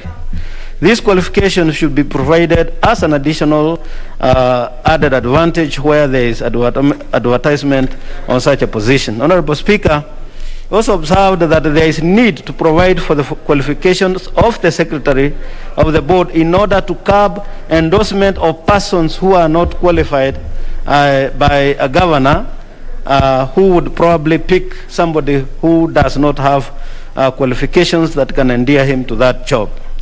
Honorable Speaker, point number 2 that was noted by the committee is amendments relating to new clause 1B, in which A, the principle of gender equity, ethnic and other diversities of the people of Kenya and representation of persons with disability should be deleted for the simple reason that they are mere repetition of Articles 10, Article 27, and Article 232 of the Constitution. Secondly, that there is need to qualify paragraph B to provide that the governor should not take into account the national values and principles as set out in the articles of the Constitution to the extent practicable. And that means that we are obligating the governor to ensure that he adheres to the national values and principles as set out in our Constitution. Honorable Speaker, in regard to subsection 3, paragraph C, we noted that there is need to include qualifications of a vice chairperson with that of a chairperson. The reason being, Honorable Speaker, that a vice chairperson is to carry out the same duties as the chairperson in the absence of the same. And that means if you have somebody of less qualifications, then you are not putting the person in charge as the vice chair in par in terms of the qualifications, and therefore the output might be not as intended by the law. Honorable Speaker, the proposed paragraph 2 inordinately caps and fixes the position of only human resource management professional as persons qualified. And the reasoning behind here is that there are people who can hold managerial positions who necessarily don't have to be human resource management professionals as a qualification. And therefore, the committee observed that that is not necessary, and that is going to be one of the amendments that the committee is going to propose. Honorable Speaker, just to confirm to this dignified House that public participation on this bill, this amendment bill was undertaken, and it was by way of advertisement in all local dailies, and that the views that came from those who submitted them were incorporated in the observations that the committee has made, largely agreeing with the amendments, except where the amendments are specific to a certain profession, where they feel that the other people are going to be disenfranchised, and therefore are asking that those specific or those qualifications that point to specific professionals be dropped, and that those who qualify by virtue of being in managerial positions and also having been to as an institution of higher learning be also considered while filling up positions in this manner. So, Honorable Speaker, those were the observations. There were only two clauses which we were dealing with, and that is those are the observations that we have, and that at the Committee of the Whole House we shall be moving to drop some of those amendments that are tailor-making these positions to a certain cadre of professionals. So, Honorable Speaker, I'll want to beg to move and ask my member, the Honorable Dr. Makali Mulu, to second. Dr. Makali Mulu.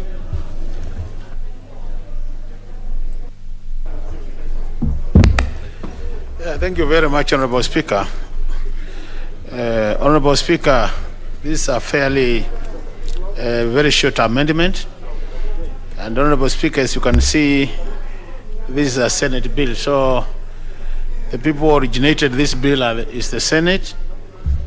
And the main object was actually to streamline the operations of the county service boards.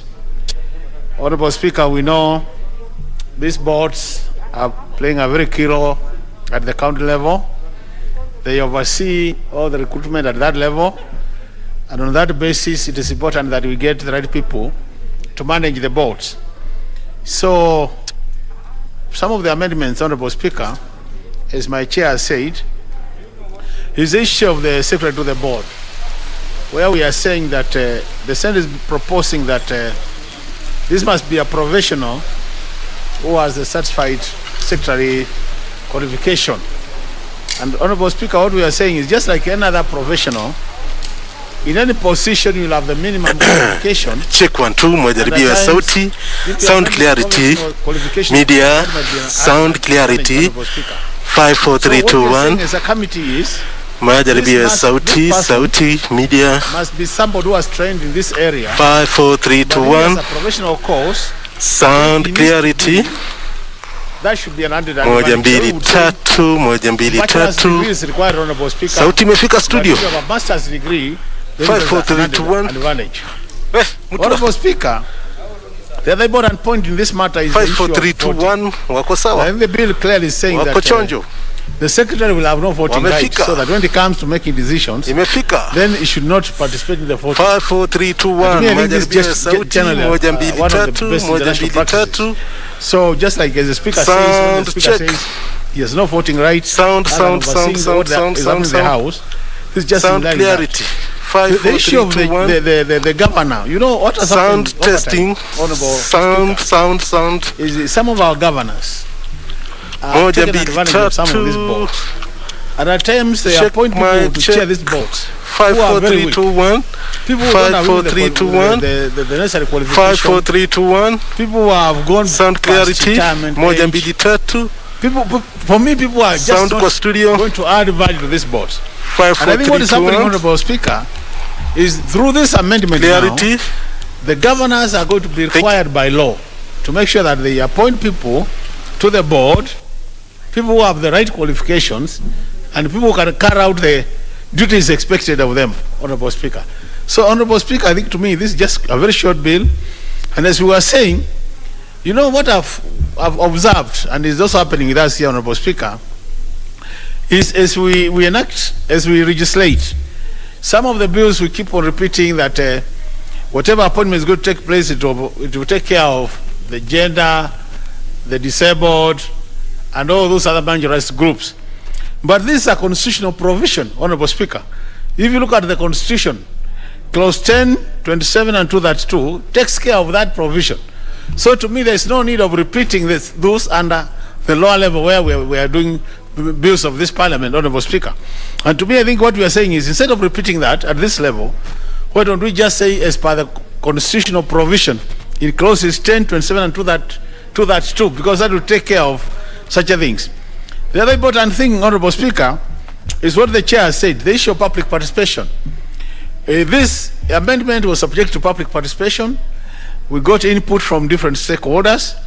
And what will happen, Honorable Speaker, as we go to the third reading, we will be proposing some amendments. So that means that really, then at some point there could be need to have a mediation committee in place. Because if we push for some amendments and they go through this house, then automatically we'll have disagreed with the Senate, and there will be need for a mediation committee. But to me, I don't see any problem with that, so long as we get a law which can serve the county service boards in the most effective manner and in the most efficient manner. With those many remarks, Honorable Speaker, I beg to second this motion. Thank you very much. Honorable members, I propose a question which is that the County Government's Amendment Bill, Senate Bill number 13 of 2018 be now read a second time. Honorable Oresan Kok. Thank you very much, Honorable Speaker, for giving me this opportunity to support. And from the onset, Honorable Speaker, I really do support the committee led by my former chairman, Honorable Peter Mwadhi. Honorable Speaker, because they have done a thorough job, and I'm sure Honorable Mwadhi, being the leader that we know, Honorable Speaker, you know, is in quote, Mudhuri wa Mudhegi, and there are only three in this country, the President, the Speaker, and him. Honorable Speaker, I support this particular report because looking at the board and the Secretary, Honorable Speaker, to the board, the qualifications are really set out properly, Honorable Speaker. And Honorable Speaker, as the Chairman has alluded to, that we will bring amendment in the Committee of the Whole House, Honorable Speaker, because apart from what they are saying in Article 1B,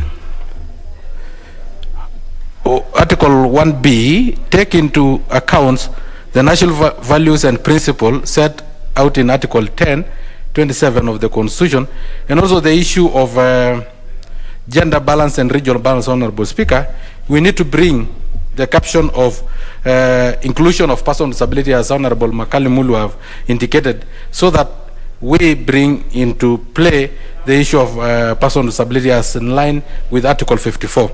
Honorable Speaker, in the past, we have had governors appointing secretaries to the board from all directions, Honorable Speaker. Retirees, Honorable Speaker. Competitors, political competitors, Honorable Speaker, without going into details of their qualification, denying so many Kenyans who are more qualified that opportunity, Honorable Speaker. Honorable Speaker, as we go towards our 10 years mark of devolution, we have to review what have worked and what have not worked, Honorable Speaker. And the Senate, the report of the County Government Amendment Bill of 2018, Senate number 13, Honorable Speaker, address some of these challenges, and it will go in good line to try and cure some of the challenges that we have been having, especially with the bloated wage bill in our county government, Honorable Speaker, where people have been employed anyhowly. Honorable Speaker, also the issue of the chairperson be registered as a human resource management official and have at least 10 years working experience in a managerial position. This bill, Honorable Speaker, want to amend so that also the qualification of the vice chair is at par with the qualification of board members. Honorable Speaker, it is common sense that since when the chairman is not there, the vice chair will take over. And if he is not as qualified as board members, Honorable Speaker, he may not be able to chair, and he may suffer from inferiority complex. And that is where we normally have conflict within the board, Honorable Speaker, that will go out and bring a lot of problems within the management of county government. Honorable Speaker, this report, as per what I have seen, is that it have beat the threshold to be in front of this house in terms of public participation. There were adverts in the newspapers, Honorable Speaker. There were memorandum from stakeholders, Honorable Speaker. So, Honorable Speaker, this is a report that we say it is rightfully in front of this house. So, Honorable Speaker, with those very many remarks, I support and congratulate the committee for having done a very thorough job in bringing out this report. Thank you very much, Honorable Speaker. Honorable Nyenze Edith, member for Kitui West. Thank you, Speaker. Let me, from the onset, say that I support this amendment, the County Government Amendment Bill, Senate Bill number 13 of 2018. Let me start by noting that we need to have a very qualified county government board, because this is the board which is in charge of employing people in the county governments. And the board needs to be very qualified, and that's why we are saying that we should have continuous improvement. And this bill has come at the right time to show that we need to improve the governance in the county governments. We need to have continuous improvement in the way the county governments are run. And that is why I've said that I support the amendments which the committee has come up with. Because in the past, we have seen in most of the counties, like even from my county, we have seen people who have been proposed to be appointed in these boards who are not qualified, so that the governors can have control of the board. And if they have control over the board, then that means the governance will not be the right one. So, Mr. Speaker, I support that the county government board secretary does not need to be qualified as an HR person, because even other people with the right qualifications can also do the same job and do it very well. And also in this board, we should have inclusivity, we should have gender balance, we should have people with disability being represented in this board, and so that actually if we have the right people, then the governors will not take advantage of the boards. So, Mr. Speaker, I also note that there was proper public participation which was done as this amendment was being made. So, Mr. Speaker, I support the County Government Amendment Bill number 13 of 2018. Thank you, Mr. Speaker. I support. Honorable Wachira Kabinga.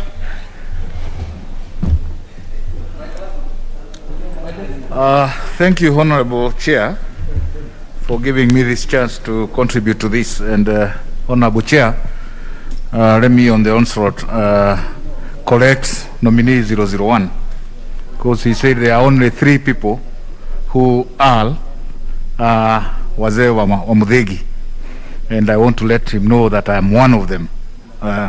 Honorable Speaker. Honorable Speaker, this particular bill is a very simple bill, yet very important, Honorable Speaker, because if we really want to succeed in the area of devolution, we must professionalize all areas to ensure that we do not place human resource under the carpet, Honorable Speaker.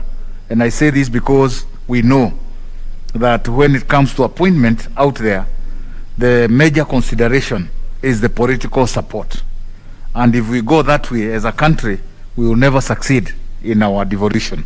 Honorable Speaker, this particular bill is simply bringing in professionalism in the county service boards. And it must be recognized that county service boards are the equivalent of public service commissioners. The board members are basically equivalent to the commissioners that we have nationally. And it is therefore very important that these members of the board have a sense of human resource as a skill for them to be able to execute their mandate as stated, Honorable Speaker. Honorable Speaker, by requiring that the chair and the vice chair to have at least a minimum of a bachelor's degree, and also to be of the human resource professionals, profession, Honorable Speaker, we're simply saying that these service members will now be able to select the right people in the various categories of the county governments for the county governments to execute their mandates in the right way. We are also saying that we no longer give the county governors the leeway of using political support as a way of rewarding their people. If they do so, let them do so in the professional manner by praising the right people in these service boards. We also hope and believe that the Public Service Commission is working very closely with these service boards, and I'm aware of that, Honorable Speaker, having been a member of the Committee on Administration and National Security, that the Public Service Commission has been working very closely with the service boards to ensure that they have the right capacity. That effort by the Public Service Commission can only bear fruits, Honorable Speaker, if we have the right people in those boards. If we don't have the right people, then we are unlikely, we are not likely to have fruits out of that effort. Honorable Speaker, it is because of this that I feel strongly that this bill is even overdue, and we need to also continue looking at other categories of the county governments, Honorable Speaker, to ensure that they have the right skills to execute the mandate that is out there. We do know, Honorable Speaker, that the replication of the national government to the county government has been moving forward. But because of the lack of capacity at the county government level, Honorable Speaker, we find that some of the mandates that being undertaken by the county governments is either going slow or not being executed in the right way. We therefore urge that there be a mirror and an exchange of skills between the national government, may it be in the area of public works especially, so that we can also build capacity of the public works officers in the county government, so that they can also be able to execute as much. And so this is just a beginning, Honorable Speaker, and I hope that this bill will serve as an example of what needs to be done with the other levels of the county government. Honorable Speaker, with those few remarks, I support this bill. Thank you. Honorable Odhiambo Akoth, member for Suba North. Thank you, Mr. Speaker. Mr. Speaker, I rise to support, but even as I support, I just wanted to comment some of one or two things that have concern to me. Mr. Speaker, if you look at clause 2, clause 2A subclause Roman 2 and further A, where it says that in nominating or appointing a person as a member of the board, the governor shall observe the principle of gender equity, ethnic and other diversities of the people of Kenya. So, Mr. Speaker, I just want to say that providing for gender equity and ethnic diversities of the people of Kenya is actually a good provision which is constitutional. Mr. Speaker, however, I'm just wondering how practical it might be, because if we look at most of our counties, they are employing almost people from the same county, and which is actually a factor that also recognized in the National Cohesion and Integration Act, which I see is actually the next bill that is coming up actually for overhaul. So I don't know whether that would then change the framework or the legislative framework. But if it doesn't, then it's actually one of the areas where that constitutional provision is sometimes allowed, that they may not provide totally for the ethnic inclusion that we seek. If you go to Kiambu County, for instance, most of the offices you walk in, you will probably speak in Kikuyu. Similarly, if you go to Homa Bay County, most of the offices, if you go, you'll probably speak in Kijaluo. So, Mr. Speaker, perhaps what I'm hoping is that the new bill that is coming, that will be replacing the National Cohesion and Integration Act, will look very carefully at the issue of integration of other ethnic communities, so that devolution should not serve to increase ethnic divisions in the country or to create ethnic enclaves in the country, but to make sure that very specific counties have the face of Kenya. There's really no excuse why, for instance, Kiambu should not have people from Homa Bay County and vice versa.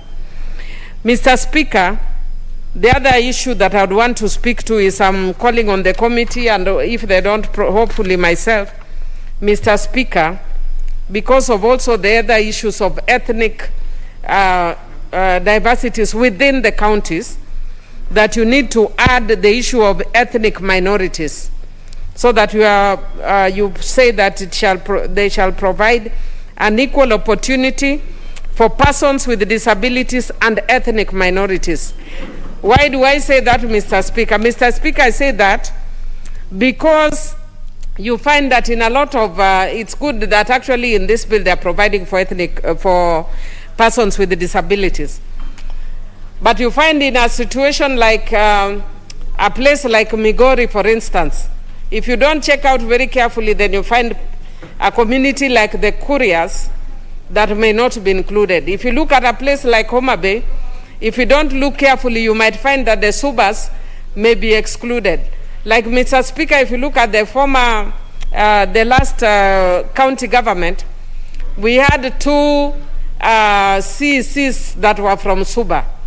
And we actually had one senior officer who was from Suba, actually two. All four were removed and none were replaced by Subas, Mr. Speaker. And as an ethnic minority, if that is not entrenched in the law, then you will discover that there are areas or certain communities that will be left out. Mr. Speaker, it's a good thing that there is provision for academic qualifications. And in subclause B, it says section 3, by deleting paragraph C and substituting with the following: in the case of the chairperson, possess a minimum of a bachelor's degree from a university recognized in Kenya. Mr. Speaker, even though this sounds like a good provision, my only concern is how consistent is it with the current debate that is going on, where we are saying it is discriminatory to require MPs and MCAs to have degree certificates. And Mr. Speaker, if we are saying we do not want MPs and MCAs to have degree certificates, why then do we want a chairman to have a degree certificate? Why do you want to set a bar much higher for a chairman than for an MP or an MCA? So, Mr. Speaker, let us be consistent, especially on issues of principle. If we don't need a degree at the MP level, and we don't need a degree at MCA level, then we don't need it for our chairman, really. Why are we making a chairman have a degree? So for me, I would want the committee to reconsider this, that if we do not want if we don't want MPs to have degrees, then don't get a chairman to have a degree. What are they going to discuss that is much greater than what MPs can be discussing in this house? Mr. Speaker, having said that, I also want to indicate, Mr. Speaker, I just want to indicate that even as I'm speaking, my dear sister, Honorable Eve Obara, is telling me that is not correct, and I actually have the bill. She doesn't have. And the bill is saying very clearly, possess a minimum of a bachelor's degree from a university recognized in Kenya. And the other issue which is very clear is that under, it is in record in this house that people have called for the lowering of a degree to degree certificate. Order, Accord. What is out of order on about Ching? Mr. Speaker, I thought I'm Ochieng. It's a member for Migori. Yes. Are you a member for Migori? She is a member for Migori. Honorable Ochieng. Thank you very much, What is Mr. out of Speaker. order? I think it is not in order for the honorable member to refer to the debate which is still going as rumors of people calling for non-degree qualification for MPs as a point of reference in this discussion, because I think this is a ranking member, and I am aware that as far way back as 2013, this House passed actually that MPs should have at least a degree. So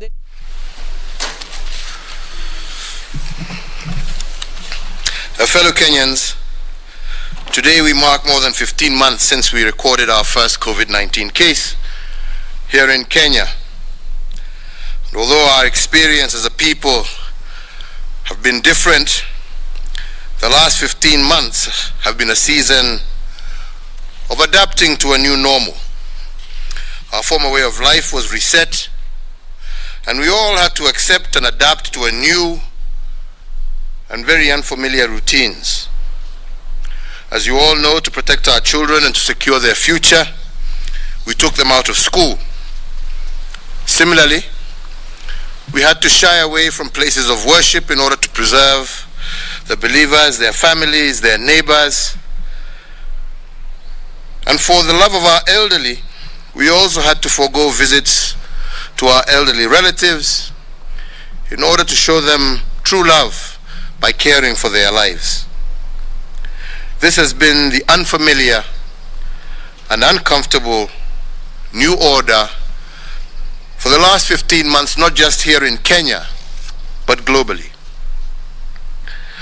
As a country, we have adapted to the new normal with grace and resilience, and for this I thank Kenyans. Terms that looked remote and far from our reach became our normal. The mention of curfew elicited anxiety and lockdown uncertainty. And over these 15 months, we have learned to anticipate COVID-related shock and to forestall its impact with speedy action. On our part, the government has provided swift policy actions and bold decisions whenever a COVID-related threat was detected. But our resilience as a nation against this pandemic is not just a governmental affair. The people of Kenya have also exercised a very admirable degree of civic responsibility in this fight. Indeed, Kenyans have taken the civic duty of protecting themselves, their families, and our country against this pandemic, and they have done so positively. Without your exercise of civic responsibility and duty, government's swift response would have amounted to nothing, and for this I once again thank all my fellow Kenyans. For the last 15 months, COVID took us to a state of uncertainty in unfamiliar territory that was compounded by a series of dilemmas that pitted a choice between lives and livelihoods. But today I'm happy to note that a path out of this uncertainty is beginning to emerge, and the emerging path has two sides to it.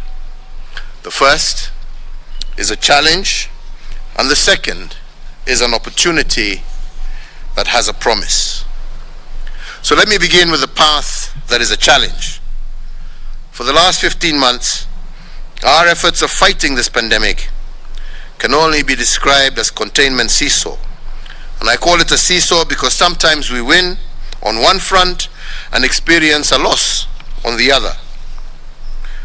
For instance, the highest positivity rate this year was at 26.6% in the fourth week of March 2021. This forced us to zone out and lock down the COVID hotspots of Nairobi, Kajiado, Kiambu, Nakuru, and Machakos. These counties at the time accounted for 70% of all COVID positive new cases. The lockdown brought the positivity rate down to 7.8% in May of this year. And as we ease the lockdown measures in the 5 zoned counties, the western region of our country and the neighboring Republic of Uganda experienced a new wave. Because of the unusual nature of this virus, our gains in Nairobi, Kajiado, Kiambu, Nakuru, and Machakos were nullified by the western attack. Now Busia, Kakamega, Nyamira, Kisii, Migori, Siaya, Homa Bay, Kisumu, Trans Nzoia, Bungoma, Bomet, Vihiga, and Kericho are on heightened containment measures from the 17th of June of this year. In fact, out of every 5 positive cases in Kenya a fortnight ago, 2 were from the western region. And what is worse is that this region has experienced a high positivity rate of 21% compared to the national average of 9.1% at that time. This swing between loss and gain in the fight against the pandemic is what I'm calling the seesaw containment. You win in one theater of a battle and lose another. And by default, this swing has created some form of survival instinct in our population. The fight against COVID is both a social as well as a health challenge. And as such, we aspire for herd immunity in the health arena. And we seem to have built what psychological experts called herd instinct in the social arena. We seem to have built a national consensus on what we must do to defeat this pandemic, and I believe it is steadily working. Fellow Kenyans, the second path out of the COVID fog for Kenya is an opportunity with a promise. When we reported the first case of COVID-19 more than 15 months ago, the idea of a vaccine was nowhere in our minds. 1 year later, in March 2021, we were able to roll out a national vaccine deployment plan, and our strategy was to vaccinate 10 million adults by June of this year and approximately 16 million by June of 2023. But inspired by acceleration doctrine, which is about constantly increasing the speed of achieving our goal, we revised our vaccine plan, and instead of vaccinating 10 million adults by June of 2022, we expect that we will vaccinate the entire adult population of Kenya, which is 26 million people, by the end of this year. In fact, by Christmas of this year, we intend to have vaccinated over 10 million adults, according to our experts, and we will have built a capacity to vaccinate 150,000 people every day as of August of 2021. And this accelerated plan will be aided by a few swift, bold actions and programs. For instance, we have already ordered 10 million vaccines from Johnson & Johnson, with the first consignment arriving in Kenya in August of 2021. But in the process of negotiating with this company, we also have managed to get a lower price. For the price of 10 million vaccines, we will be able to have them deliver 13 million doses. And because the Johnson & Johnson vaccine is administered using a single shot, the speed of rolling out our vaccination program will therefore be accelerated. Using these vaccines and others in the pipeline, this is how we will vaccinate over 10 million Kenyans by Christmas of 2021 and 26 million Kenyans by the end of 2022. And if a vaccine for underage populations is registered by early next year, we intend to vaccinate an extra 4 million young adults by June of 2022. With a vaccinated population of 30 million people, this will allow us to begin the journey for herd immunity against this pandemic, and this is our intention for the next 12 months. In that regard, and following consultations with the Council of Governors, and also with the advice of the National Emergency Response Committee to COVID-19 and the National Security Council, today again I issue Public Order number 4 of 2021. And that is number 1, that the hours of curfew are maintained at between 7 p.m. and 4 a.m. in the COVID-19 hotspots which comprise the counties of Kisumu, Siaya, Homa Bay, Migori, Busia, Kakamega, Vihiga, Bungoma, Kisii, Nyamira, Kericho, Bomet, and Trans Nzoia up to the 31st of July 2021. That for the rest of the territory of the Republic of Kenya, the nationwide curfew shall continue to be observed from 10 p.m. to 4 a.m. for a further containment period of 60 days. That excluding the above-mentioned counties, in-person worship and congregational worship shall continue to be conducted in keeping with the one-third capacity rule and in accordance with the guidelines of the Interfaith Council. That the prohibition against public gatherings is extended for a further 60 days. That all persons coming into the country must be in possession of a negative COVID-19 PCR certificate acquired no more than 96 hours prior to arrival into the country, with a PCR certificate also having been validated by the trusted travel platform for those traveling by air. That duly classified and licensed hospitality establishments must continue to adhere to the guidelines issued by the Ministry of Health. The establishments must also ensure the adoption of and compliance with the tourism safe travels protocols developed by the hospitality sector themselves. In regards to funerals, cremations, and other interment ceremonies, it is directed that these ceremonies shall be conducted strictly within the 96 hours of confirmation of death. That the attendees, officiators, and facilitators of funerals or graveside cremation ceremonies shall be limited to 100 persons in total.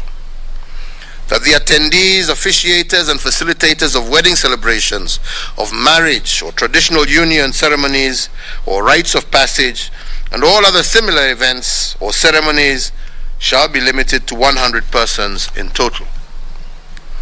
That all hospitals are directed to limit the number of visitors for hospitalized patients to 1 visitor per patient per day, and that all other rules, guidelines, and protocols not reviewed through this public order shall continue to apply until otherwise notified. Fellow Kenyans, let me conclude with just 2 thoughts. First, it is now clear that we cannot exclusively depend on foreign partners and their systems to resolve our health crisis. And in that regard, we must substantially prepare ourselves for the next crisis before it knocks on our doors. As a government, we are addressing this matter through a medium-term and a long-term strategy. In the medium term, we will be building in Kenya a fill and finish plant. The plan being to import the COVID-19 vaccine unpackaged and finalize the logistics of filling and packaging here in Kenya. This will save us on time and will make us a supply hub for the East and Central African region. Our long-term strategy is to set up a human vaccine center, and as to this regard, I have directed a multi-agency team to activate this plan and to focus not only on the COVID-19 vaccine, but on any other human vaccines that are needed in our country and in our region. The national quest to produce human vaccines here in Kenya will elevate our nation as a producer for both human and veterinary vaccines that we currently supply to Eastern Africa all the way to Morocco in North Africa. The second thought is about the uptake of the COVID vaccine. Once we begin the mass rollout in July this year,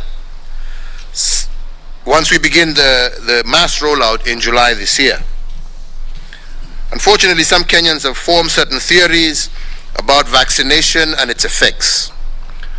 Although vaccination is free of charge and no one will be forced to get it, some education about it is critical. And I say so because by mid-2022, we have potential to reach herd immunity in which the danger of one infected Kenyan will not affect a community of people unchecked. But we can also build herd instinct in our communities. If herd immunity is meant to respond to an attack, herd instinct is meant to anticipate the attack and to stop it. And this can only be achieved through vaccination and vaccine education. To this end, we urge the Interfaith Council, working with the private sector partners and other civic associations, to take up the vaccine education and for it to be a central plank of the upcoming vaccination drive. This way, we will build a herd immunity and ensure that the instinct of communities to survive remains high. I thank you for your attention, and let me just continue to urge all Kenyans to do everything they can, not only to keep themselves safe, but also to keep their brothers and sisters, their parents, also safe. We can see what is happening across the globe, on our own continent. We are glad and happy that the measures that we have taken have helped us contain this disease as much as possible. But that can only and will only continue to be a successful route if we as Kenyans continue to work and collaborate together and support each other in this endeavor until we have truly defeated this pandemic and ensure that all of us are able to see the end of the rainbow. With those few remarks, I say thank you very much. God bless you all. Asanteni sana. Thank you.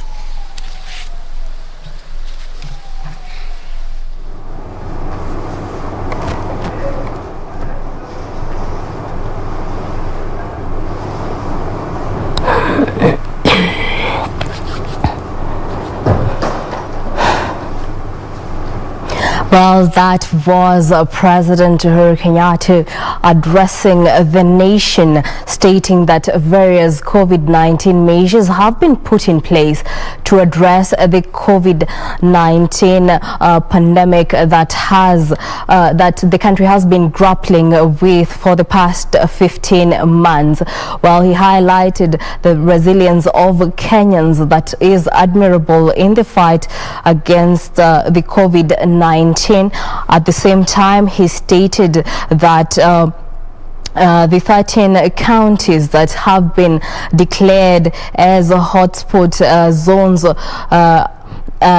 will also at the same time keep observing the lockdown measures that have been there, that is from 7 p.m. to 4 a.m. At the same time, he stated that by June this year, there will be a rollout of a mass vaccination program whereby they target that the entire population of Kenya will be vaccinated by the end of next year, and by December this year, the country should expect that over 10 million Kenyans will be vaccinated, and targeting that over 150 people will be vaccinated daily. At the same time, he stated that the country has ordered over 10 million doses from Johnson & Johnson, but instead will receive over 13 million doses. And at the same time, he stated that in his public order number 4 of 2021, he's stated that the 7 p.m. and 4 a.m. lockdown in the 13 counties will continue until the 31st of July, while the rest of the country will observe the 10 p.m. to 4 a.m. curfew for until further notice. At the same time, this coming, even as those coming into the country are required to be in possession of a negative PCR certificate that ought to be validated. And at the same time, even this, he stated that there was need to observe the adoption of the tourism and safety protocols, stating that also ceremonies, that is burial ceremonies, should be conducted within 96 hours of confirmation of death, while wedding celebrations are limited to 100 persons, while in hospitals there is need only for one visitor to visit the patient.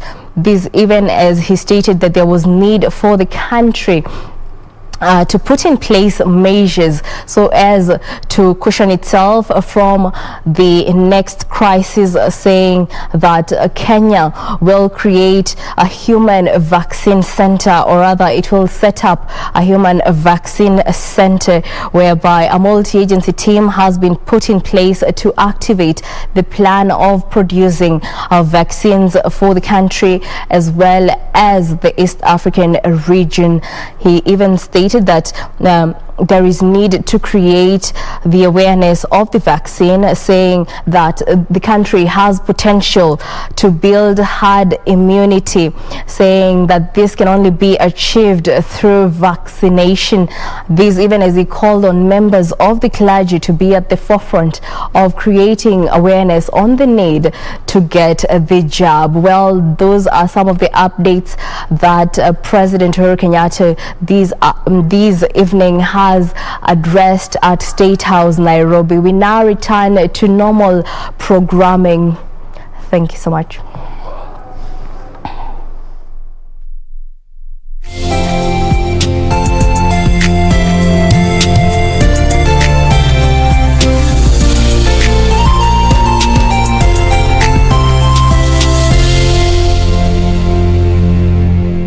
The future of money is simple, like unlocking possibilities with a smile and having the world in the palm of your hand.